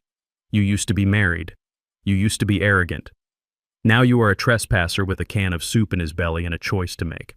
I pointed at the open barn door where the night was turning black and cold. "The road is right there," I said. "You can turn around and walk back to the city. You can go back to the bridge. You can go back to being a victim. Or you can hold on to that handle and start earning your life back." He looked at the door. He looked at the dark woods beyond. He shivered. The memory of the cold nights in his car, the fear of the streets, it was all still fresh. He knew he couldn't go back. He had nowhere else to go. I was the end of the line. But the pride was still there deep down. The rot hadn't been completely scrubbed away yet. "I cannot do this," he whined, his shoulders slumping. "I am weak, Dad. Look at me. I am shaking. I have never done manual labor in my life." "Then learn," I said. "Figure it out. That is what men do. We figure it out." I turned my back on him. I walked over to a bale of hay and sat down. I wasn't going to help him. I wasn't going to show him the technique. He had to find it himself. I crossed my arms and watched. For a long minute he just stood there holding the shovel like it was an alien artifact. He looked at the horse in the first stall, a massive beast that snorted and stomped its hoof. Julian flinched. Then slowly, painfully, he moved. He walked into the stall. The horse shifted and Julian jumped back, slamming against the wooden partition. He gasped, terrified. "He is not going to hurt you if you are calm," I called out, not moving from my seat. "The horse can smell fear. Stop shaking." Julian took a deep breath. He stepped back in. He jammed the shovel into the bedding. He tried to lift a massive load of wet, heavy straw. His arms shook. His back bowed. He couldn't lift it. It was too heavy for his wasted muscles. He dropped the shovel. He let out a sob of frustration. "I cannot," he cried. "It is too heavy. It is only too heavy because you are trying to take it all at once," I said. "Take smaller bites, son. You do not build a wall all at once. You lay one brick. You do not clean a stall all at once. You move one scoop." He looked at me, hate and despair warring in his eyes, but he picked the shovel up again. He took a smaller scoop, he lifted it, he carried it to the wheelbarrow and dumped it. Then he did it again and again. I sat there for 3 hours. I watched the sun disappear completely, leaving only the yellow glow of the barn lights. I watched my son sweat. I watched him blister. I watched him slip on the wet floor and fall into the filth he was trying to clean. He screamed when he fell. He cursed me. He cursed the horses. He cursed the world. He lay there in the muck crying like a baby. But then he got up. He wiped the manure off his face with his sleeve, leaving a dark smear across his cheek. He grabbed the shovel, and he went back to work. It was the first time in his life I had ever seen him finish something that was hard. He didn't call a cleaner. He didn't pay someone else to do it. He didn't quit. By the time he finished the 4th stall, he was trembling with exhaustion. He looked worse than when he had arrived. He was covered in filth. His hands were raw and bleeding, and he could barely stand upright. He walked over to me, dragging the shovel behind him. The metal scraping on concrete sounded like a bell tolling. He leaned the shovel against the wall. He looked at me. He didn't ask for approval. He didn't ask for a hug. "I am done," he whispered. I stood up. I walked over to the stalls. I inspected them. They weren't perfect. He had missed the corners. He had used too much lime, but they were clean. I reached into my pocket. I pulled out a roll of small bills. I peeled off 3 $10 bills. 3 hours, I said. $30. I held the money out. Julian stared at the cash. $30. It was nothing. It was less than he used to tip the valet. But he reached for it. His hand was shaking violently. His fingers were stained and swollen. He took the bills. He held them in his hand, looking at them as if they were made of gold. This was the first money he had earned with his own body. It wasn't a gift. It wasn't a loan. It was an exchange. Sweat for paper. Value for value. "Go to the bunkhouse," I said, pointing to the small room at the back of the barn. "There is a shower in there. There is soap. There is a cot." He nodded slowly. He turned to go. "Julian," I said. He stopped but didn't turn around. "Tomorrow we start at 5, I said. "The fence line needs clearing." He didn't argue. He didn't complain. He just nodded again and walked toward the bunkhouse, clutching his $30 in his fist. I watched the door close behind him. I heard the water running in the shower. I walked out of the barn into the cool night air. I looked up at the stars. He had done it. It was ugly. It was messy. But he had done it. He had worked. For the first time in 32 years, my son had acted like a man, and all it cost him was everything he thought he knew. 6 months is a long time in the city. In the city, 6 months is a fashion season. It is a fiscal quarter. It is the lifespan of a trendy restaurant. But on a farm, 6 months is a lifetime. It is the difference between a frozen field and a harvest. It is the difference between a soft boy and a hardened man. I watched Julian from the kitchen window. He was out by the woodpile splitting logs for the stove. It was late November, and the air had turned biting cold. 6 months ago, he would have been wearing a cashmere scarf and complaining about the draft in a 5-star hotel. Today, he was wearing a canvas jacket he bought at the thrift store for $12. He bought it with his own money. He swung the axe. It was a fluid motion. Up, pause, down, crack. The wood split cleanly. He didn't stagger. He didn't stop to wipe his brow after every swing.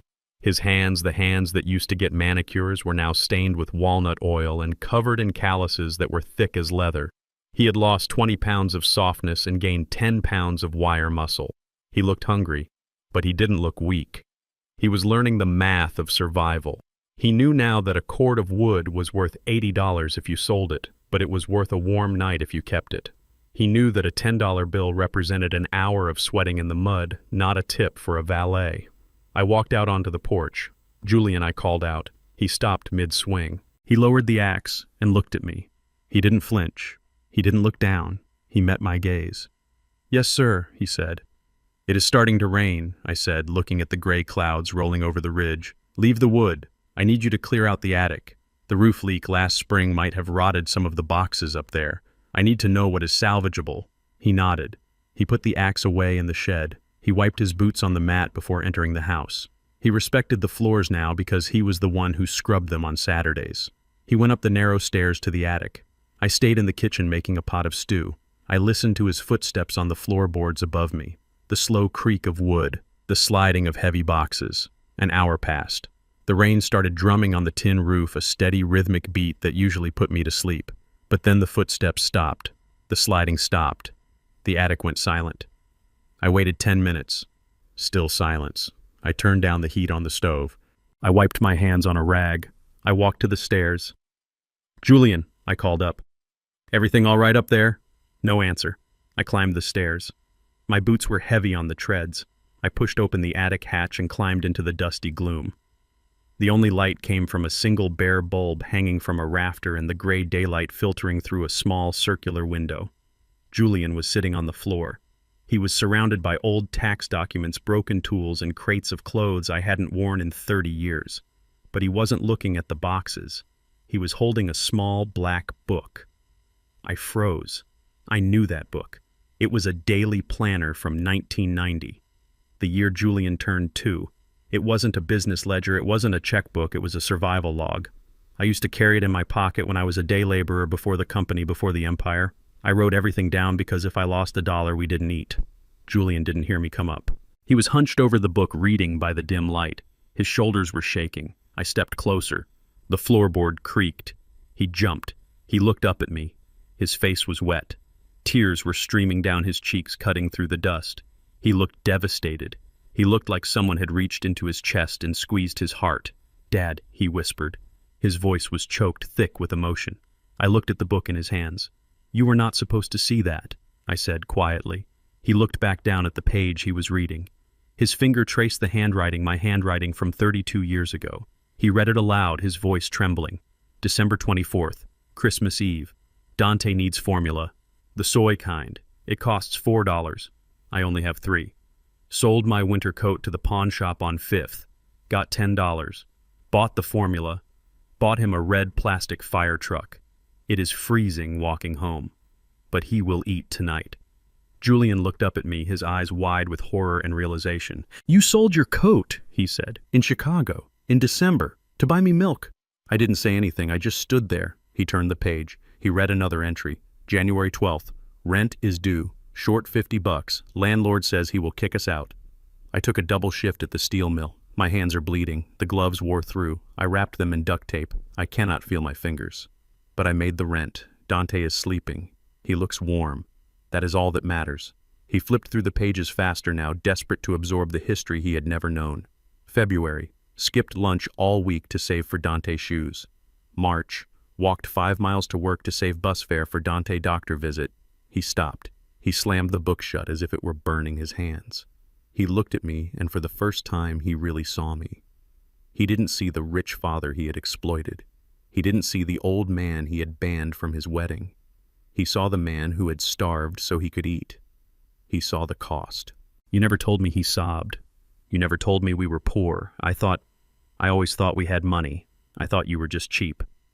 I didn't want you to know," I said, my voice rough. "I didn't want you to worry. A child shouldn't worry about rent. A child shouldn't know his father is hungry. My job was to carry the load. Your job was to grow." "But I grew wrong," he cried. "I grew crooked. You gave me everything, Dad. You gave me the blood out of your veins, and I spat on it." He held up the book, shaking it at me. "I sent you a bill for $600,000, for flowers, for a party. And you sold your coat for $4 so I wouldn't cry from hunger." He collapsed forward, burying his face in his hands. The sobs tore out of him, ugly and raw. It was the sound of an ego dying. It was the sound of a man realizing that he had been the villain in his own life story. "I threw it away," he wailed. "I threw away the only person who ever truly loved me." For what? For Tiffany. For people who didn't even know my name. "I am trash, Dad. I am garbage." I walked over to him. I knelt down on the dusty floorboards. My knees popped, but I didn't care. I reached out and took the book from his hands. I closed it gently.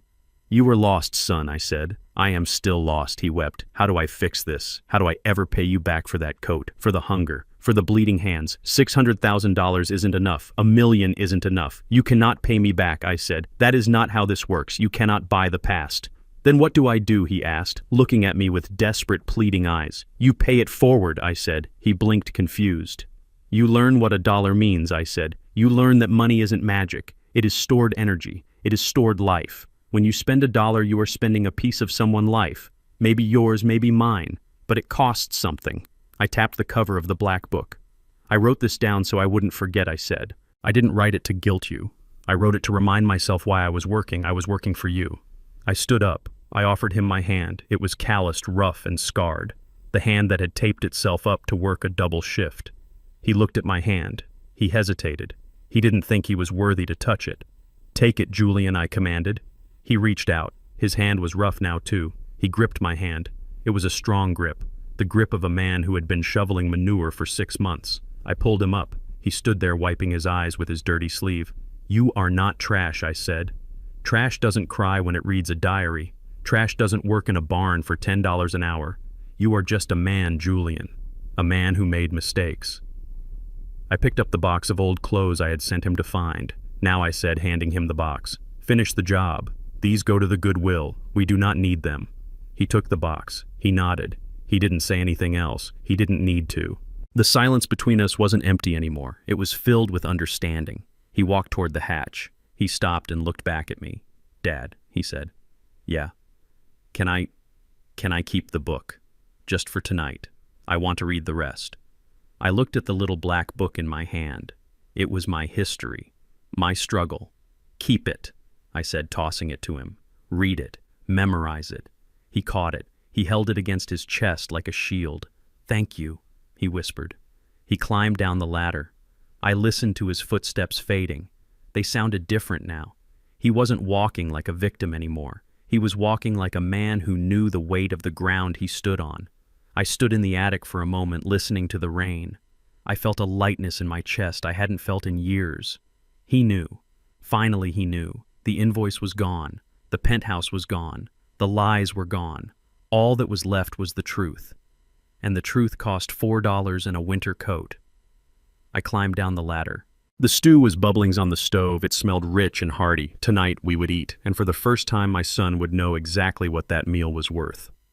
The winter wind was howling outside, rattling the window panes of the farmhouse, but inside the air was warm and thick with a sound I hadn't heard in 10 years. Music. Real music. Not the overproduced, auto-tuned garbage Julian used to direct videos for, but raw, soulful sound that bled from the keys of the beat-up upright piano I had rescued from a church basement sale for $50. I sat in my armchair, my eyes closed, listening. Marcus was at the keys. The boy had hands that were scarred from barbed wire and calloused from the shovel, but when they touched that ivory, they turned into water. He was playing a jazz standard, something complex and mournful, and he was playing it with a hunger that you cannot teach. I am a retired man. I am a farmer now. But for 40 years, I was a kingmaker in the music industry. I know talent when I hear it. I know the difference between a kid who wants to be famous and a kid who has to play. Because if he doesn't, he will suffocate. Marcus had the fire. I opened my eyes. I watched his back hunched over the keys, his work boots tapping out the rhythm on the hardwood floor. He didn't know I was a producer. He just knew I was the old man who gave him a job and let him play the piano after chores. But someone else was watching too. Julian was standing in the doorway between the kitchen and the living room. He was holding a basket of firewood he had just brought in from the cold. Snow was melting on the shoulders of his thrift store jacket, turning the fabric dark. He wasn't moving. He was staring at Marcus with an expression that was painful to witness. It was jealousy, pure, sharp, and green. But it wasn't the jealousy of a man who wants the object. It was the jealousy of a son who realizes he has been replaced. He watched me watching Marcus. He saw the way my foot tapped along to the beat. He saw the slight smile on my face, a smile I rarely bestowed on anyone these days. He saw a connection, a language being spoken that he did not understand. Marcus finished the song with a soft, lingering chord that hung in the air like smoke. He turned around shyly, wiping his hands on his jeans. "Sorry, Mr. King," he said. "I didn't mean to disturb you. I needed to get that out." "Disturb me," I grunted, sitting up straighter. "Son, that was the best thing I have heard since 1995. You were rushing the bridge a little, but your phrasing on the chorus, that was professional." Marcus beamed. "Really? You think so?" "I know so," I said. "I used to run a label, Marcus. I have golden ears. And you have got it." Julian dropped the firewood basket. It hit the floor with a loud clatter, startling us both. A log rolled out across the rug. Marcus jumped up. "Sorry, Julian, I didn't hear you come in." Julian didn't look at Marcus.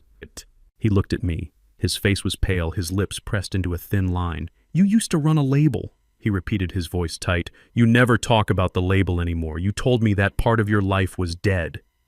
"It is dead," I said calmly, bending down to pick up the log. "But the music isn't." Julian pointed a shaking finger at Marcus. "You never looked at me like that," he said. "Not once. I tried to play piano. Remember? When I was 8. You bought me that Steinway. You hired the best teachers. But you never sat in the chair and closed your eyes and smiled like that. You just checked your watch." I placed the log back in the basket. "Because you didn't care, Julian," I said, my voice low. "You didn't want to play the piano. You wanted people to watch you play the piano. There is a difference. You hated the practice. You hated the scales. You just wanted the applause." "I was 8, Julian shouted. "I was a child." "And Marcus is 20, I countered. "And he just worked a 10-hour day fixing a tractor in the freezing cold, and the first thing he did when he washed his hands was come here and play. Not for money, not for fame, but because he loves it." I walked over to Marcus and put a hand on his shoulder. "This boy has soul," I said. "You cannot buy soul, Julian. You cannot inherit it. You have to forge it." Julian looked at my hand resting on Marcus' shoulder. It was a fatherly gesture, a mentor gesture, the kind of touch he had craved his whole life but had never earned because he was too busy trying to buy my affection instead of earning my respect. "So what now?" Julian whispered. "Is he the new son? Is he the new Dante? Are you going to give him the empire you burned down?" "I am not giving him anything," I said. "I am giving him a scholarship. The foundation is going to pay for him to go to the conservatory. He is going to study theory, he is going to learn composition, and he is going to pay for his own books by working in the library." I looked at Marcus. "You want that son?" Marcus looked like he had been struck by lightning. "The conservatory," he stammered. "Sir, that is my dream. But I cannot afford—" "The King Foundation pays for talent," I said, "and it pays for hard work. You have both." I turned back to Julian. "He is not replacing you," I said. "Nobody can replace you. You are my blood. But he is getting the opportunity you squandered. He is getting the chance to build something from the ground up." Julian's face crumbled. The anger drained out of him, leaving only a vast, empty sadness. He looked at his own hands, rough and scarred from the last 6 months of labor. "I wasted it," he whispered. "I wasted all of it. The lessons, the access, the time. I had the greatest producer in the world living in my house, and I treated him like a bank." He looked at Marcus. He didn't look at him with hate anymore. He looked at him with a terrible recognition. He saw the hunger in Marcus' eyes, the hunger he had never felt because he was always full. "You are lucky," Julian said to Marcus, his voice cracking. "You are lucky you started with nothing." Marcus looked confused. "Why?" "Because you know who you are," Julian said. "You know what you are worth without a credit card." Julian turned to me. "I am going to finish the wood," he said. "The stove needs fuel." He picked up the basket. He walked to the stove and started feeding the logs into the fire. His movements were efficient, practiced. He wasn't the clumsy boy who broke the stool anymore. He was a man doing a job. I watched him. I felt a pang of pride mixed with the old ache. He hadn't inherited my musical ear. He hadn't inherited my business sense. But he was finally learning to inherit my work ethic. He closed the stove door. He wiped his hands on his pants. "That was good playing," he said to Marcus without looking back. "You got a good left hand." "Thank you," Marcus said softly. Julian walked out of the room toward the kitchen. He didn't slam the door. He didn't storm off. He just went back to work. I sat back down in my chair. "Play it again, Marcus," I said. "Sir." "The song," I said. "Play it again. But this time, slow down the bridge. Let the notes breathe. You do not have to rush. We have time." Marcus put his hands back on the keys. He began to play. The music filled the house again, warmer this time. I listened to the melody, and underneath it I listened to the sounds of the kitchen, the sound of water running, the sound of a knife chopping vegetables, the sound of my son making dinner for us. He wasn't the heir to a fortune anymore. He wasn't a prince. He was a cook. He was a cleaner. He was a laborer. But for the first time in his life, he was adding value to the house instead of subtracting from it. I closed my eyes. The music washed over me. I had lost a fortune to save a son, and I had spent a fortune to find a protege. The ledger was balanced. The debt was paid. And as the snow began to fall harder outside, blanketing the farm in silence, I knew that we were going to be okay.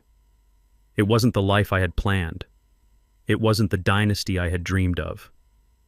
But it was real. And that was the only thing that mattered. The snow had settled deep in the valley, covering the farm in a blanket of white silence. It was the kind of cold that snapped branches and froze breath in your lungs, but inside the farmhouse the wood stove was roaring. I was sitting at the kitchen table cleaning an old carburetor when Lucius arrived. He didn't call first.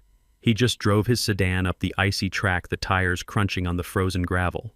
He walked in stamping the snow off his boots, carrying a briefcase that looked heavier than usual.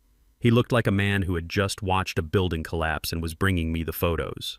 He accepted the cup of coffee I poured him and sat down. He didn't smile, but there was a grim satisfaction in his eyes, the look of a lawyer who has finally closed the file on a difficult case. "It is done, Otis," he said, taking a sip of the black coffee. "The gavel came down an hour ago. I stopped scrubbing the carburetor. I wiped my hands on a rag slowly, deliberately. I didn't need to ask who he was talking about. The St. James trial had been the talk of the city for months. It was a spectacle, a circus of arrogance meeting consequences.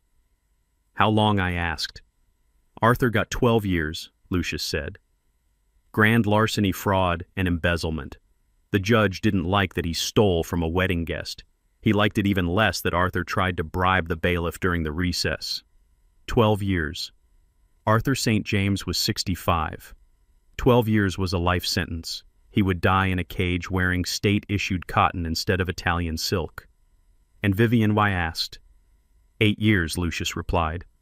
Accomplice to fraud and possession of stolen goods. She screamed when they read the sentence, Otis. She screamed that she was a lady.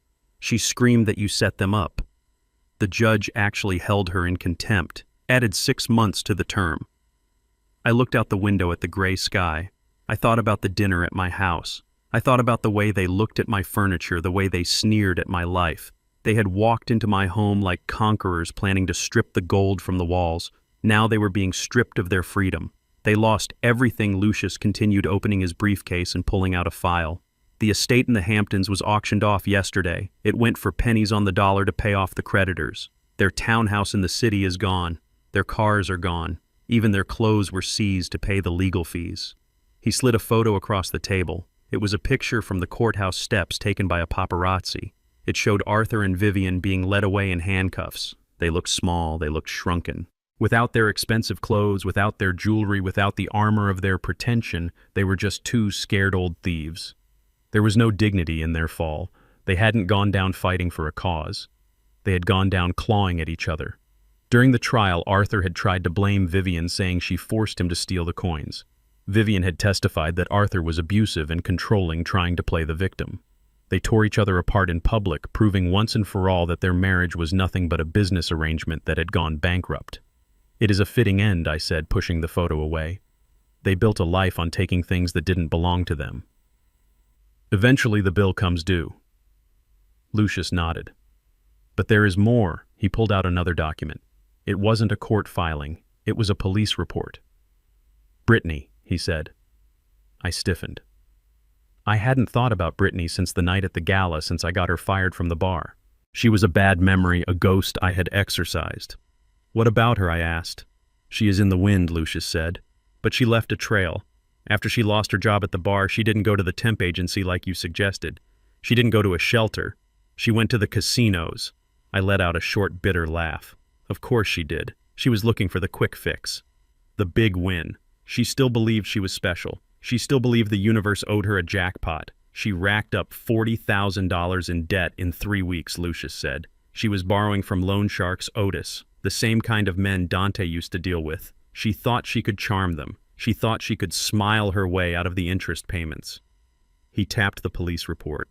She disappeared 4 days ago. Her landlord filed a missing persons report, but the police think she is running. She emptied her bank account, what little was left of it. She stole a car from an ex-boyfriend. She is a fugitive, Otis. I pictured her.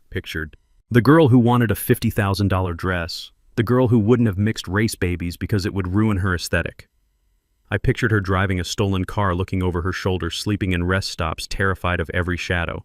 She had become exactly what she despised. She was a criminal. She was poor. She was dirty. She is going to get caught, I said. Eventually, Lucius agreed.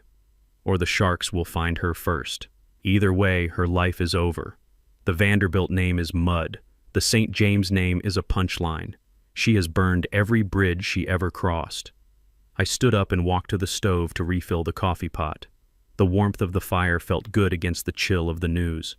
It was a tragedy, yes, a waste of human potential. But it was also a correction. The universe has a way of balancing the scales. For years, these people had lived high on the suffering of others. They had consumed and taken and sneered. Now they were being consumed. Dante is lucky, I said quietly. Lucius looked at me surprised. Lucky? He is in prison. Otis, he is in a cell, I corrected him. He is warm, he is fed, he is safe from the sharks, and he is learning. I looked through the doorway into the living room where the piano stood silent, waiting for Marcus to return on the weekend. Dante hit rock bottom and found a floor, I said. He found a foundation. Brittany and her parents, they hit rock bottom and started digging. They didn't want to change. They just wanted to win. And that is why they lost everything. Lucius closed the briefcase. The click of the latches sounded like a book closing.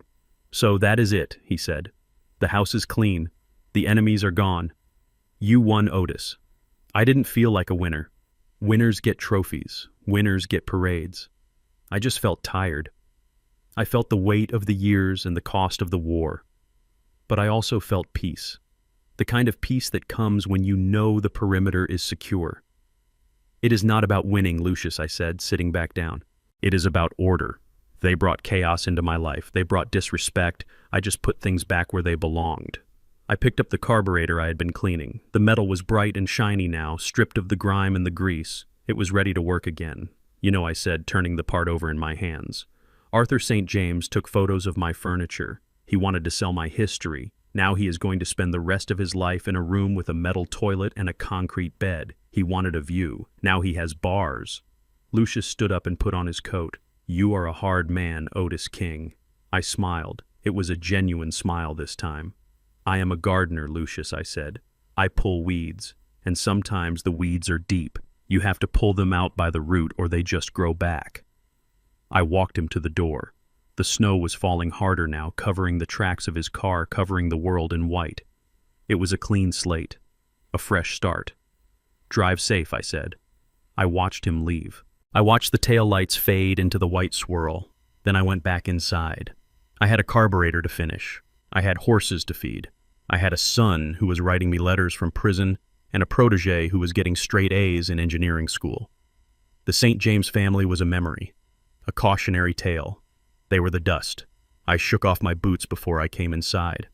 They were gone, and I was still here. I sat down at the table and picked up my tools. The work continues. It always continues. But now the workspace was clean, and that was all I ever asked for. The winter had thawed into a muddy, hesitant spring. The snow was gone, replaced by patches of green pushing through the black earth, and the creek was running high and fast. I sat in my study, the door open, listening to the sounds of the house. I heard the heavy tread of work boots in the hallway. It was a sound I had grown used to over the last year. It was the sound of a man who was tired, but not broken. Julian, I called out. Called. My voice was low, but it carried. The footsteps stopped. Then they turned toward the study. Julian appeared in the doorway. He looked different than the man who had climbed my fence a year ago. He was leaner, harder. The soft edges of the city had been worn away by the wind and the work. His beard was trimmed but thick. His hands were scarred.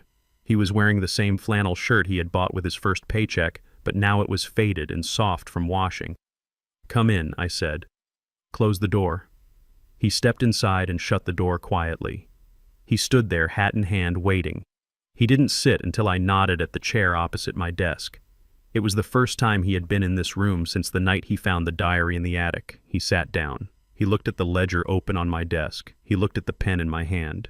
He knew what this was. It was a performance review. It was the end of the fiscal year. You have been here 12 months, I said. Yes, sir, he replied. 12 months. and 4 days. You have worked hard, I said. You cleared the north pasture. You rebuilt the barn roof. You dug the irrigation ditches for the vegetable garden. You didn't complain. You didn't quit. I did what I had to do, he said quietly. I leaned back in my chair, the leather creaking. I looked at him. I looked for the trace of the boy who used to demand bottle service. I looked for the groom who tried to steal my house. I couldn't find them. They were buried under layers of sweat and sun. But I also knew that rehabilitation is not a permanent state. It is a practice, and a bird cannot learn to fly if it stays in the nest forever.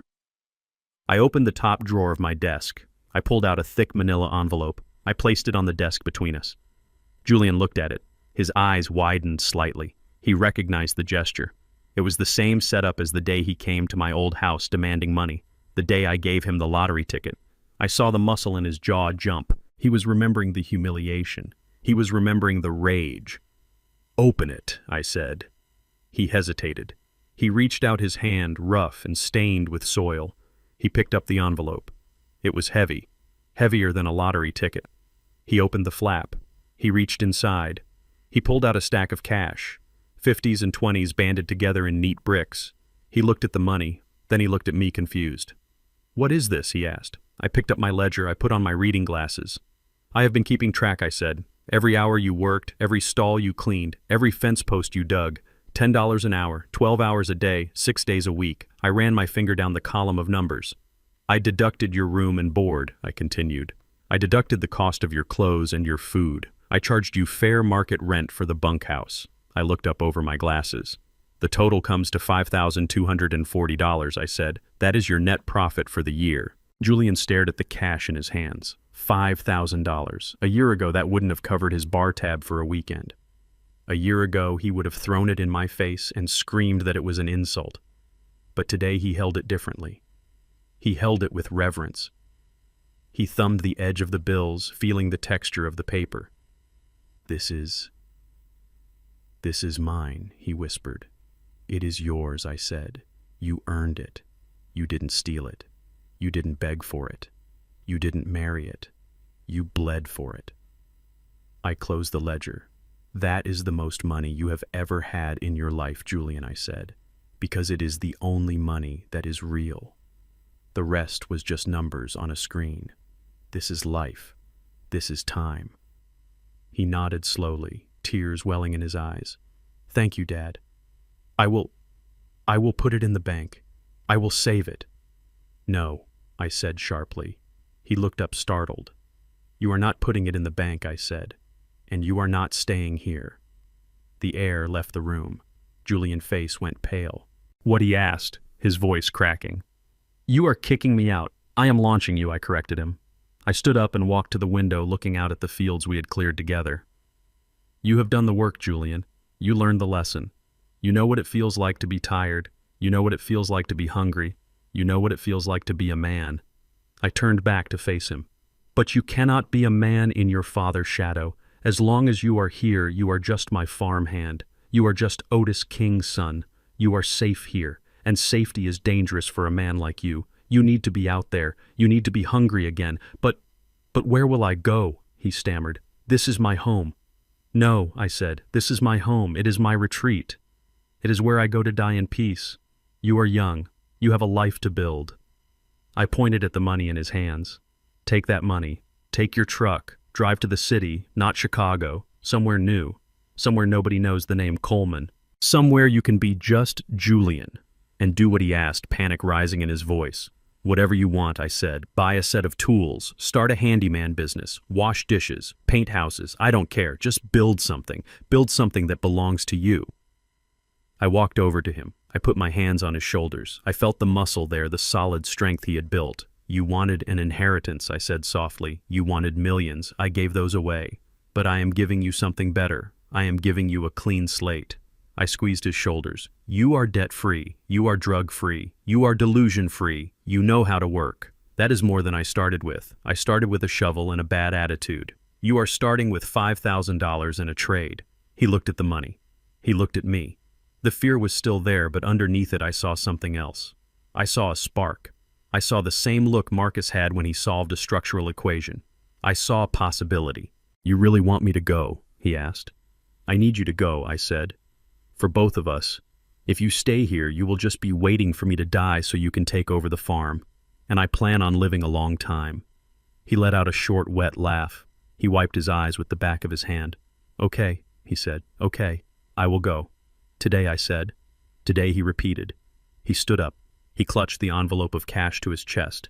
He looked around the study at the books, at the pictures of the life I had built without him. Can I call you?" he asked. "Write me," I said.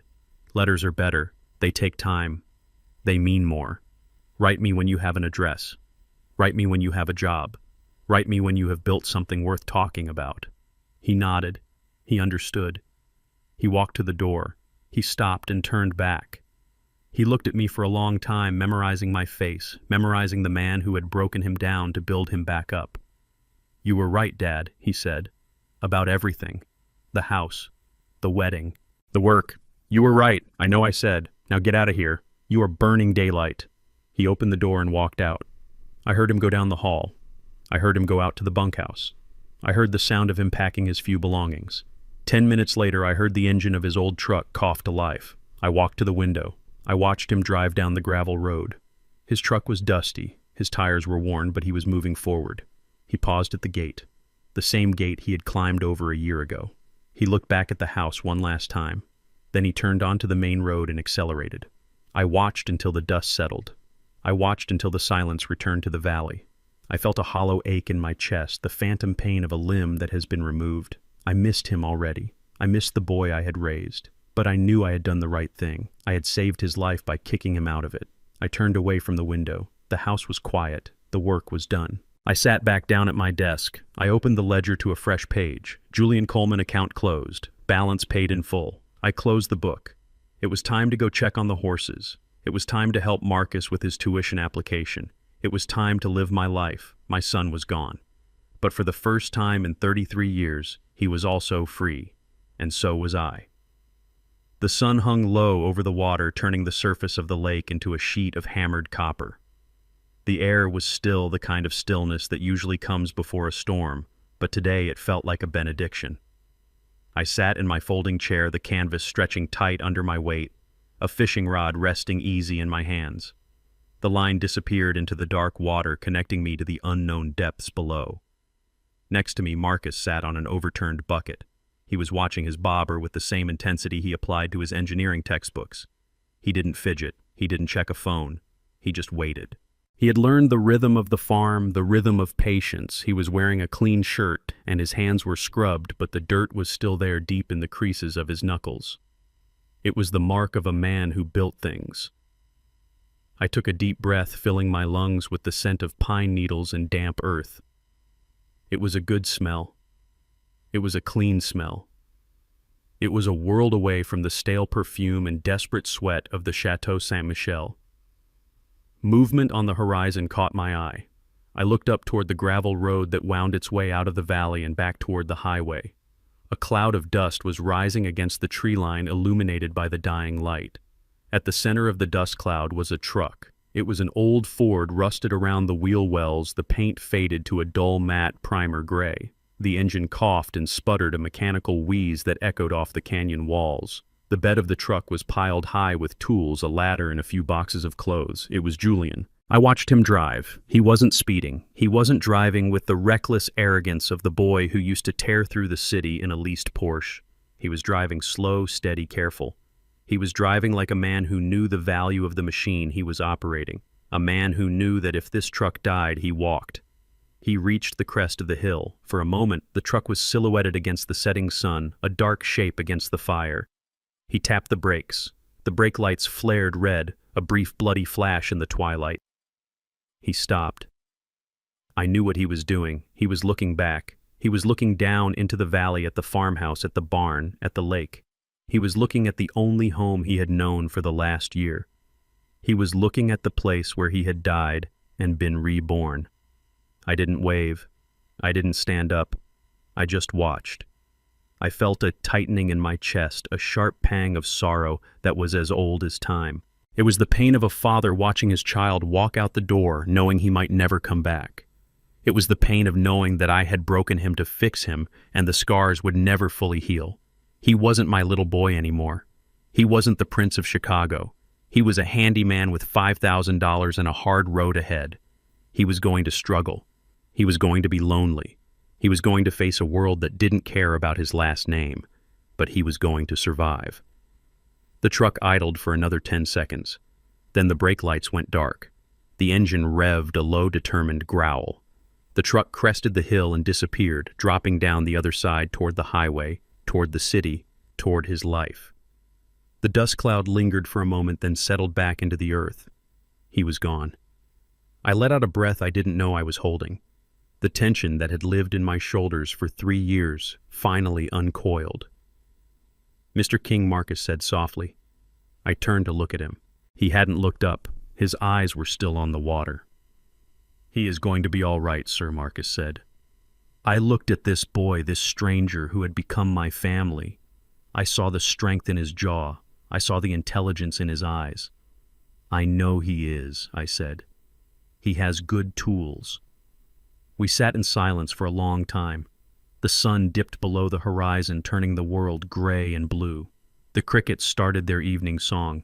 I thought about the journey that had brought me here. I thought about the invoice, $600,000. It seemed like a lifetime ago. It seemed like a joke told by a different man in a different language. I thought about the anger I had felt, the white-hot rage that had driven me to burn down my own legacy. I had destroyed a reputation I took 40 years to build. I had humiliated my family. I had become a villain in the eyes of society, and I would do it all again. Because looking at that empty road, knowing my son was driving it with his own hands on the wheel, I felt a peace I had never known in the boardroom. I had saved him. I hadn't saved him from poverty. I hadn't saved him from pain. I had saved him from himself. I reeled in my line. The hook was empty. It didn't matter. I wasn't fishing for fish. I was fishing for time. Let us head in, Marcus, I said, standing up. My knees popped a familiar comfort. It is getting cold. We packed up the gear. We walked back up the path to the farmhouse. The windows were dark, but I wasn't afraid of the dark anymore. I knew how to turn on the lights. I stopped on the porch. I looked out at the night one last time. Somewhere out there on the interstate, Julian was driving. He was probably scared. He was probably lonely. But he was free. I went inside. I hung my hat on the peg. I walked into the study and sat at my desk. The ledger was there, closed. The past was balanced. I picked up a pen. I didn't open the ledger. I grabbed a piece of stationery. I wrote a note to myself. A reminder. A final closing statement for the file of Thaddeus Coleman. Disappearing isn't always an act of cowardice. Sometimes it is the most powerful statement of self-worth you can make. For years I thought love meant endurance, that a father job was to be a silent ATM for an ungrateful child. I was wrong. By removing my presence, I forced my son to finally meet himself. You cannot teach someone to appreciate the shade if you never let them feel the scorching sun. I didn't destroy his life. I destroyed his illusions. And in the silence of my absence, he finally learned the one lesson my money could never buy. Dignity must be earned, not inherited. I put the pen down. I looked at the words. They were true. They were hard, but they were true. My name is Thaddeus Coleman. I am a farmer. I am a teacher. I am a father. And my work here is done. If this story resonated with you, if you have ever had to make a hard choice to save someone you love, please hit the like button and subscribe to the channel. Share this story with someone who needs to hear it. And tell me in the comments, have you ever had to walk away to save yourself? I read every single one. Until next time, keep building your own foundation.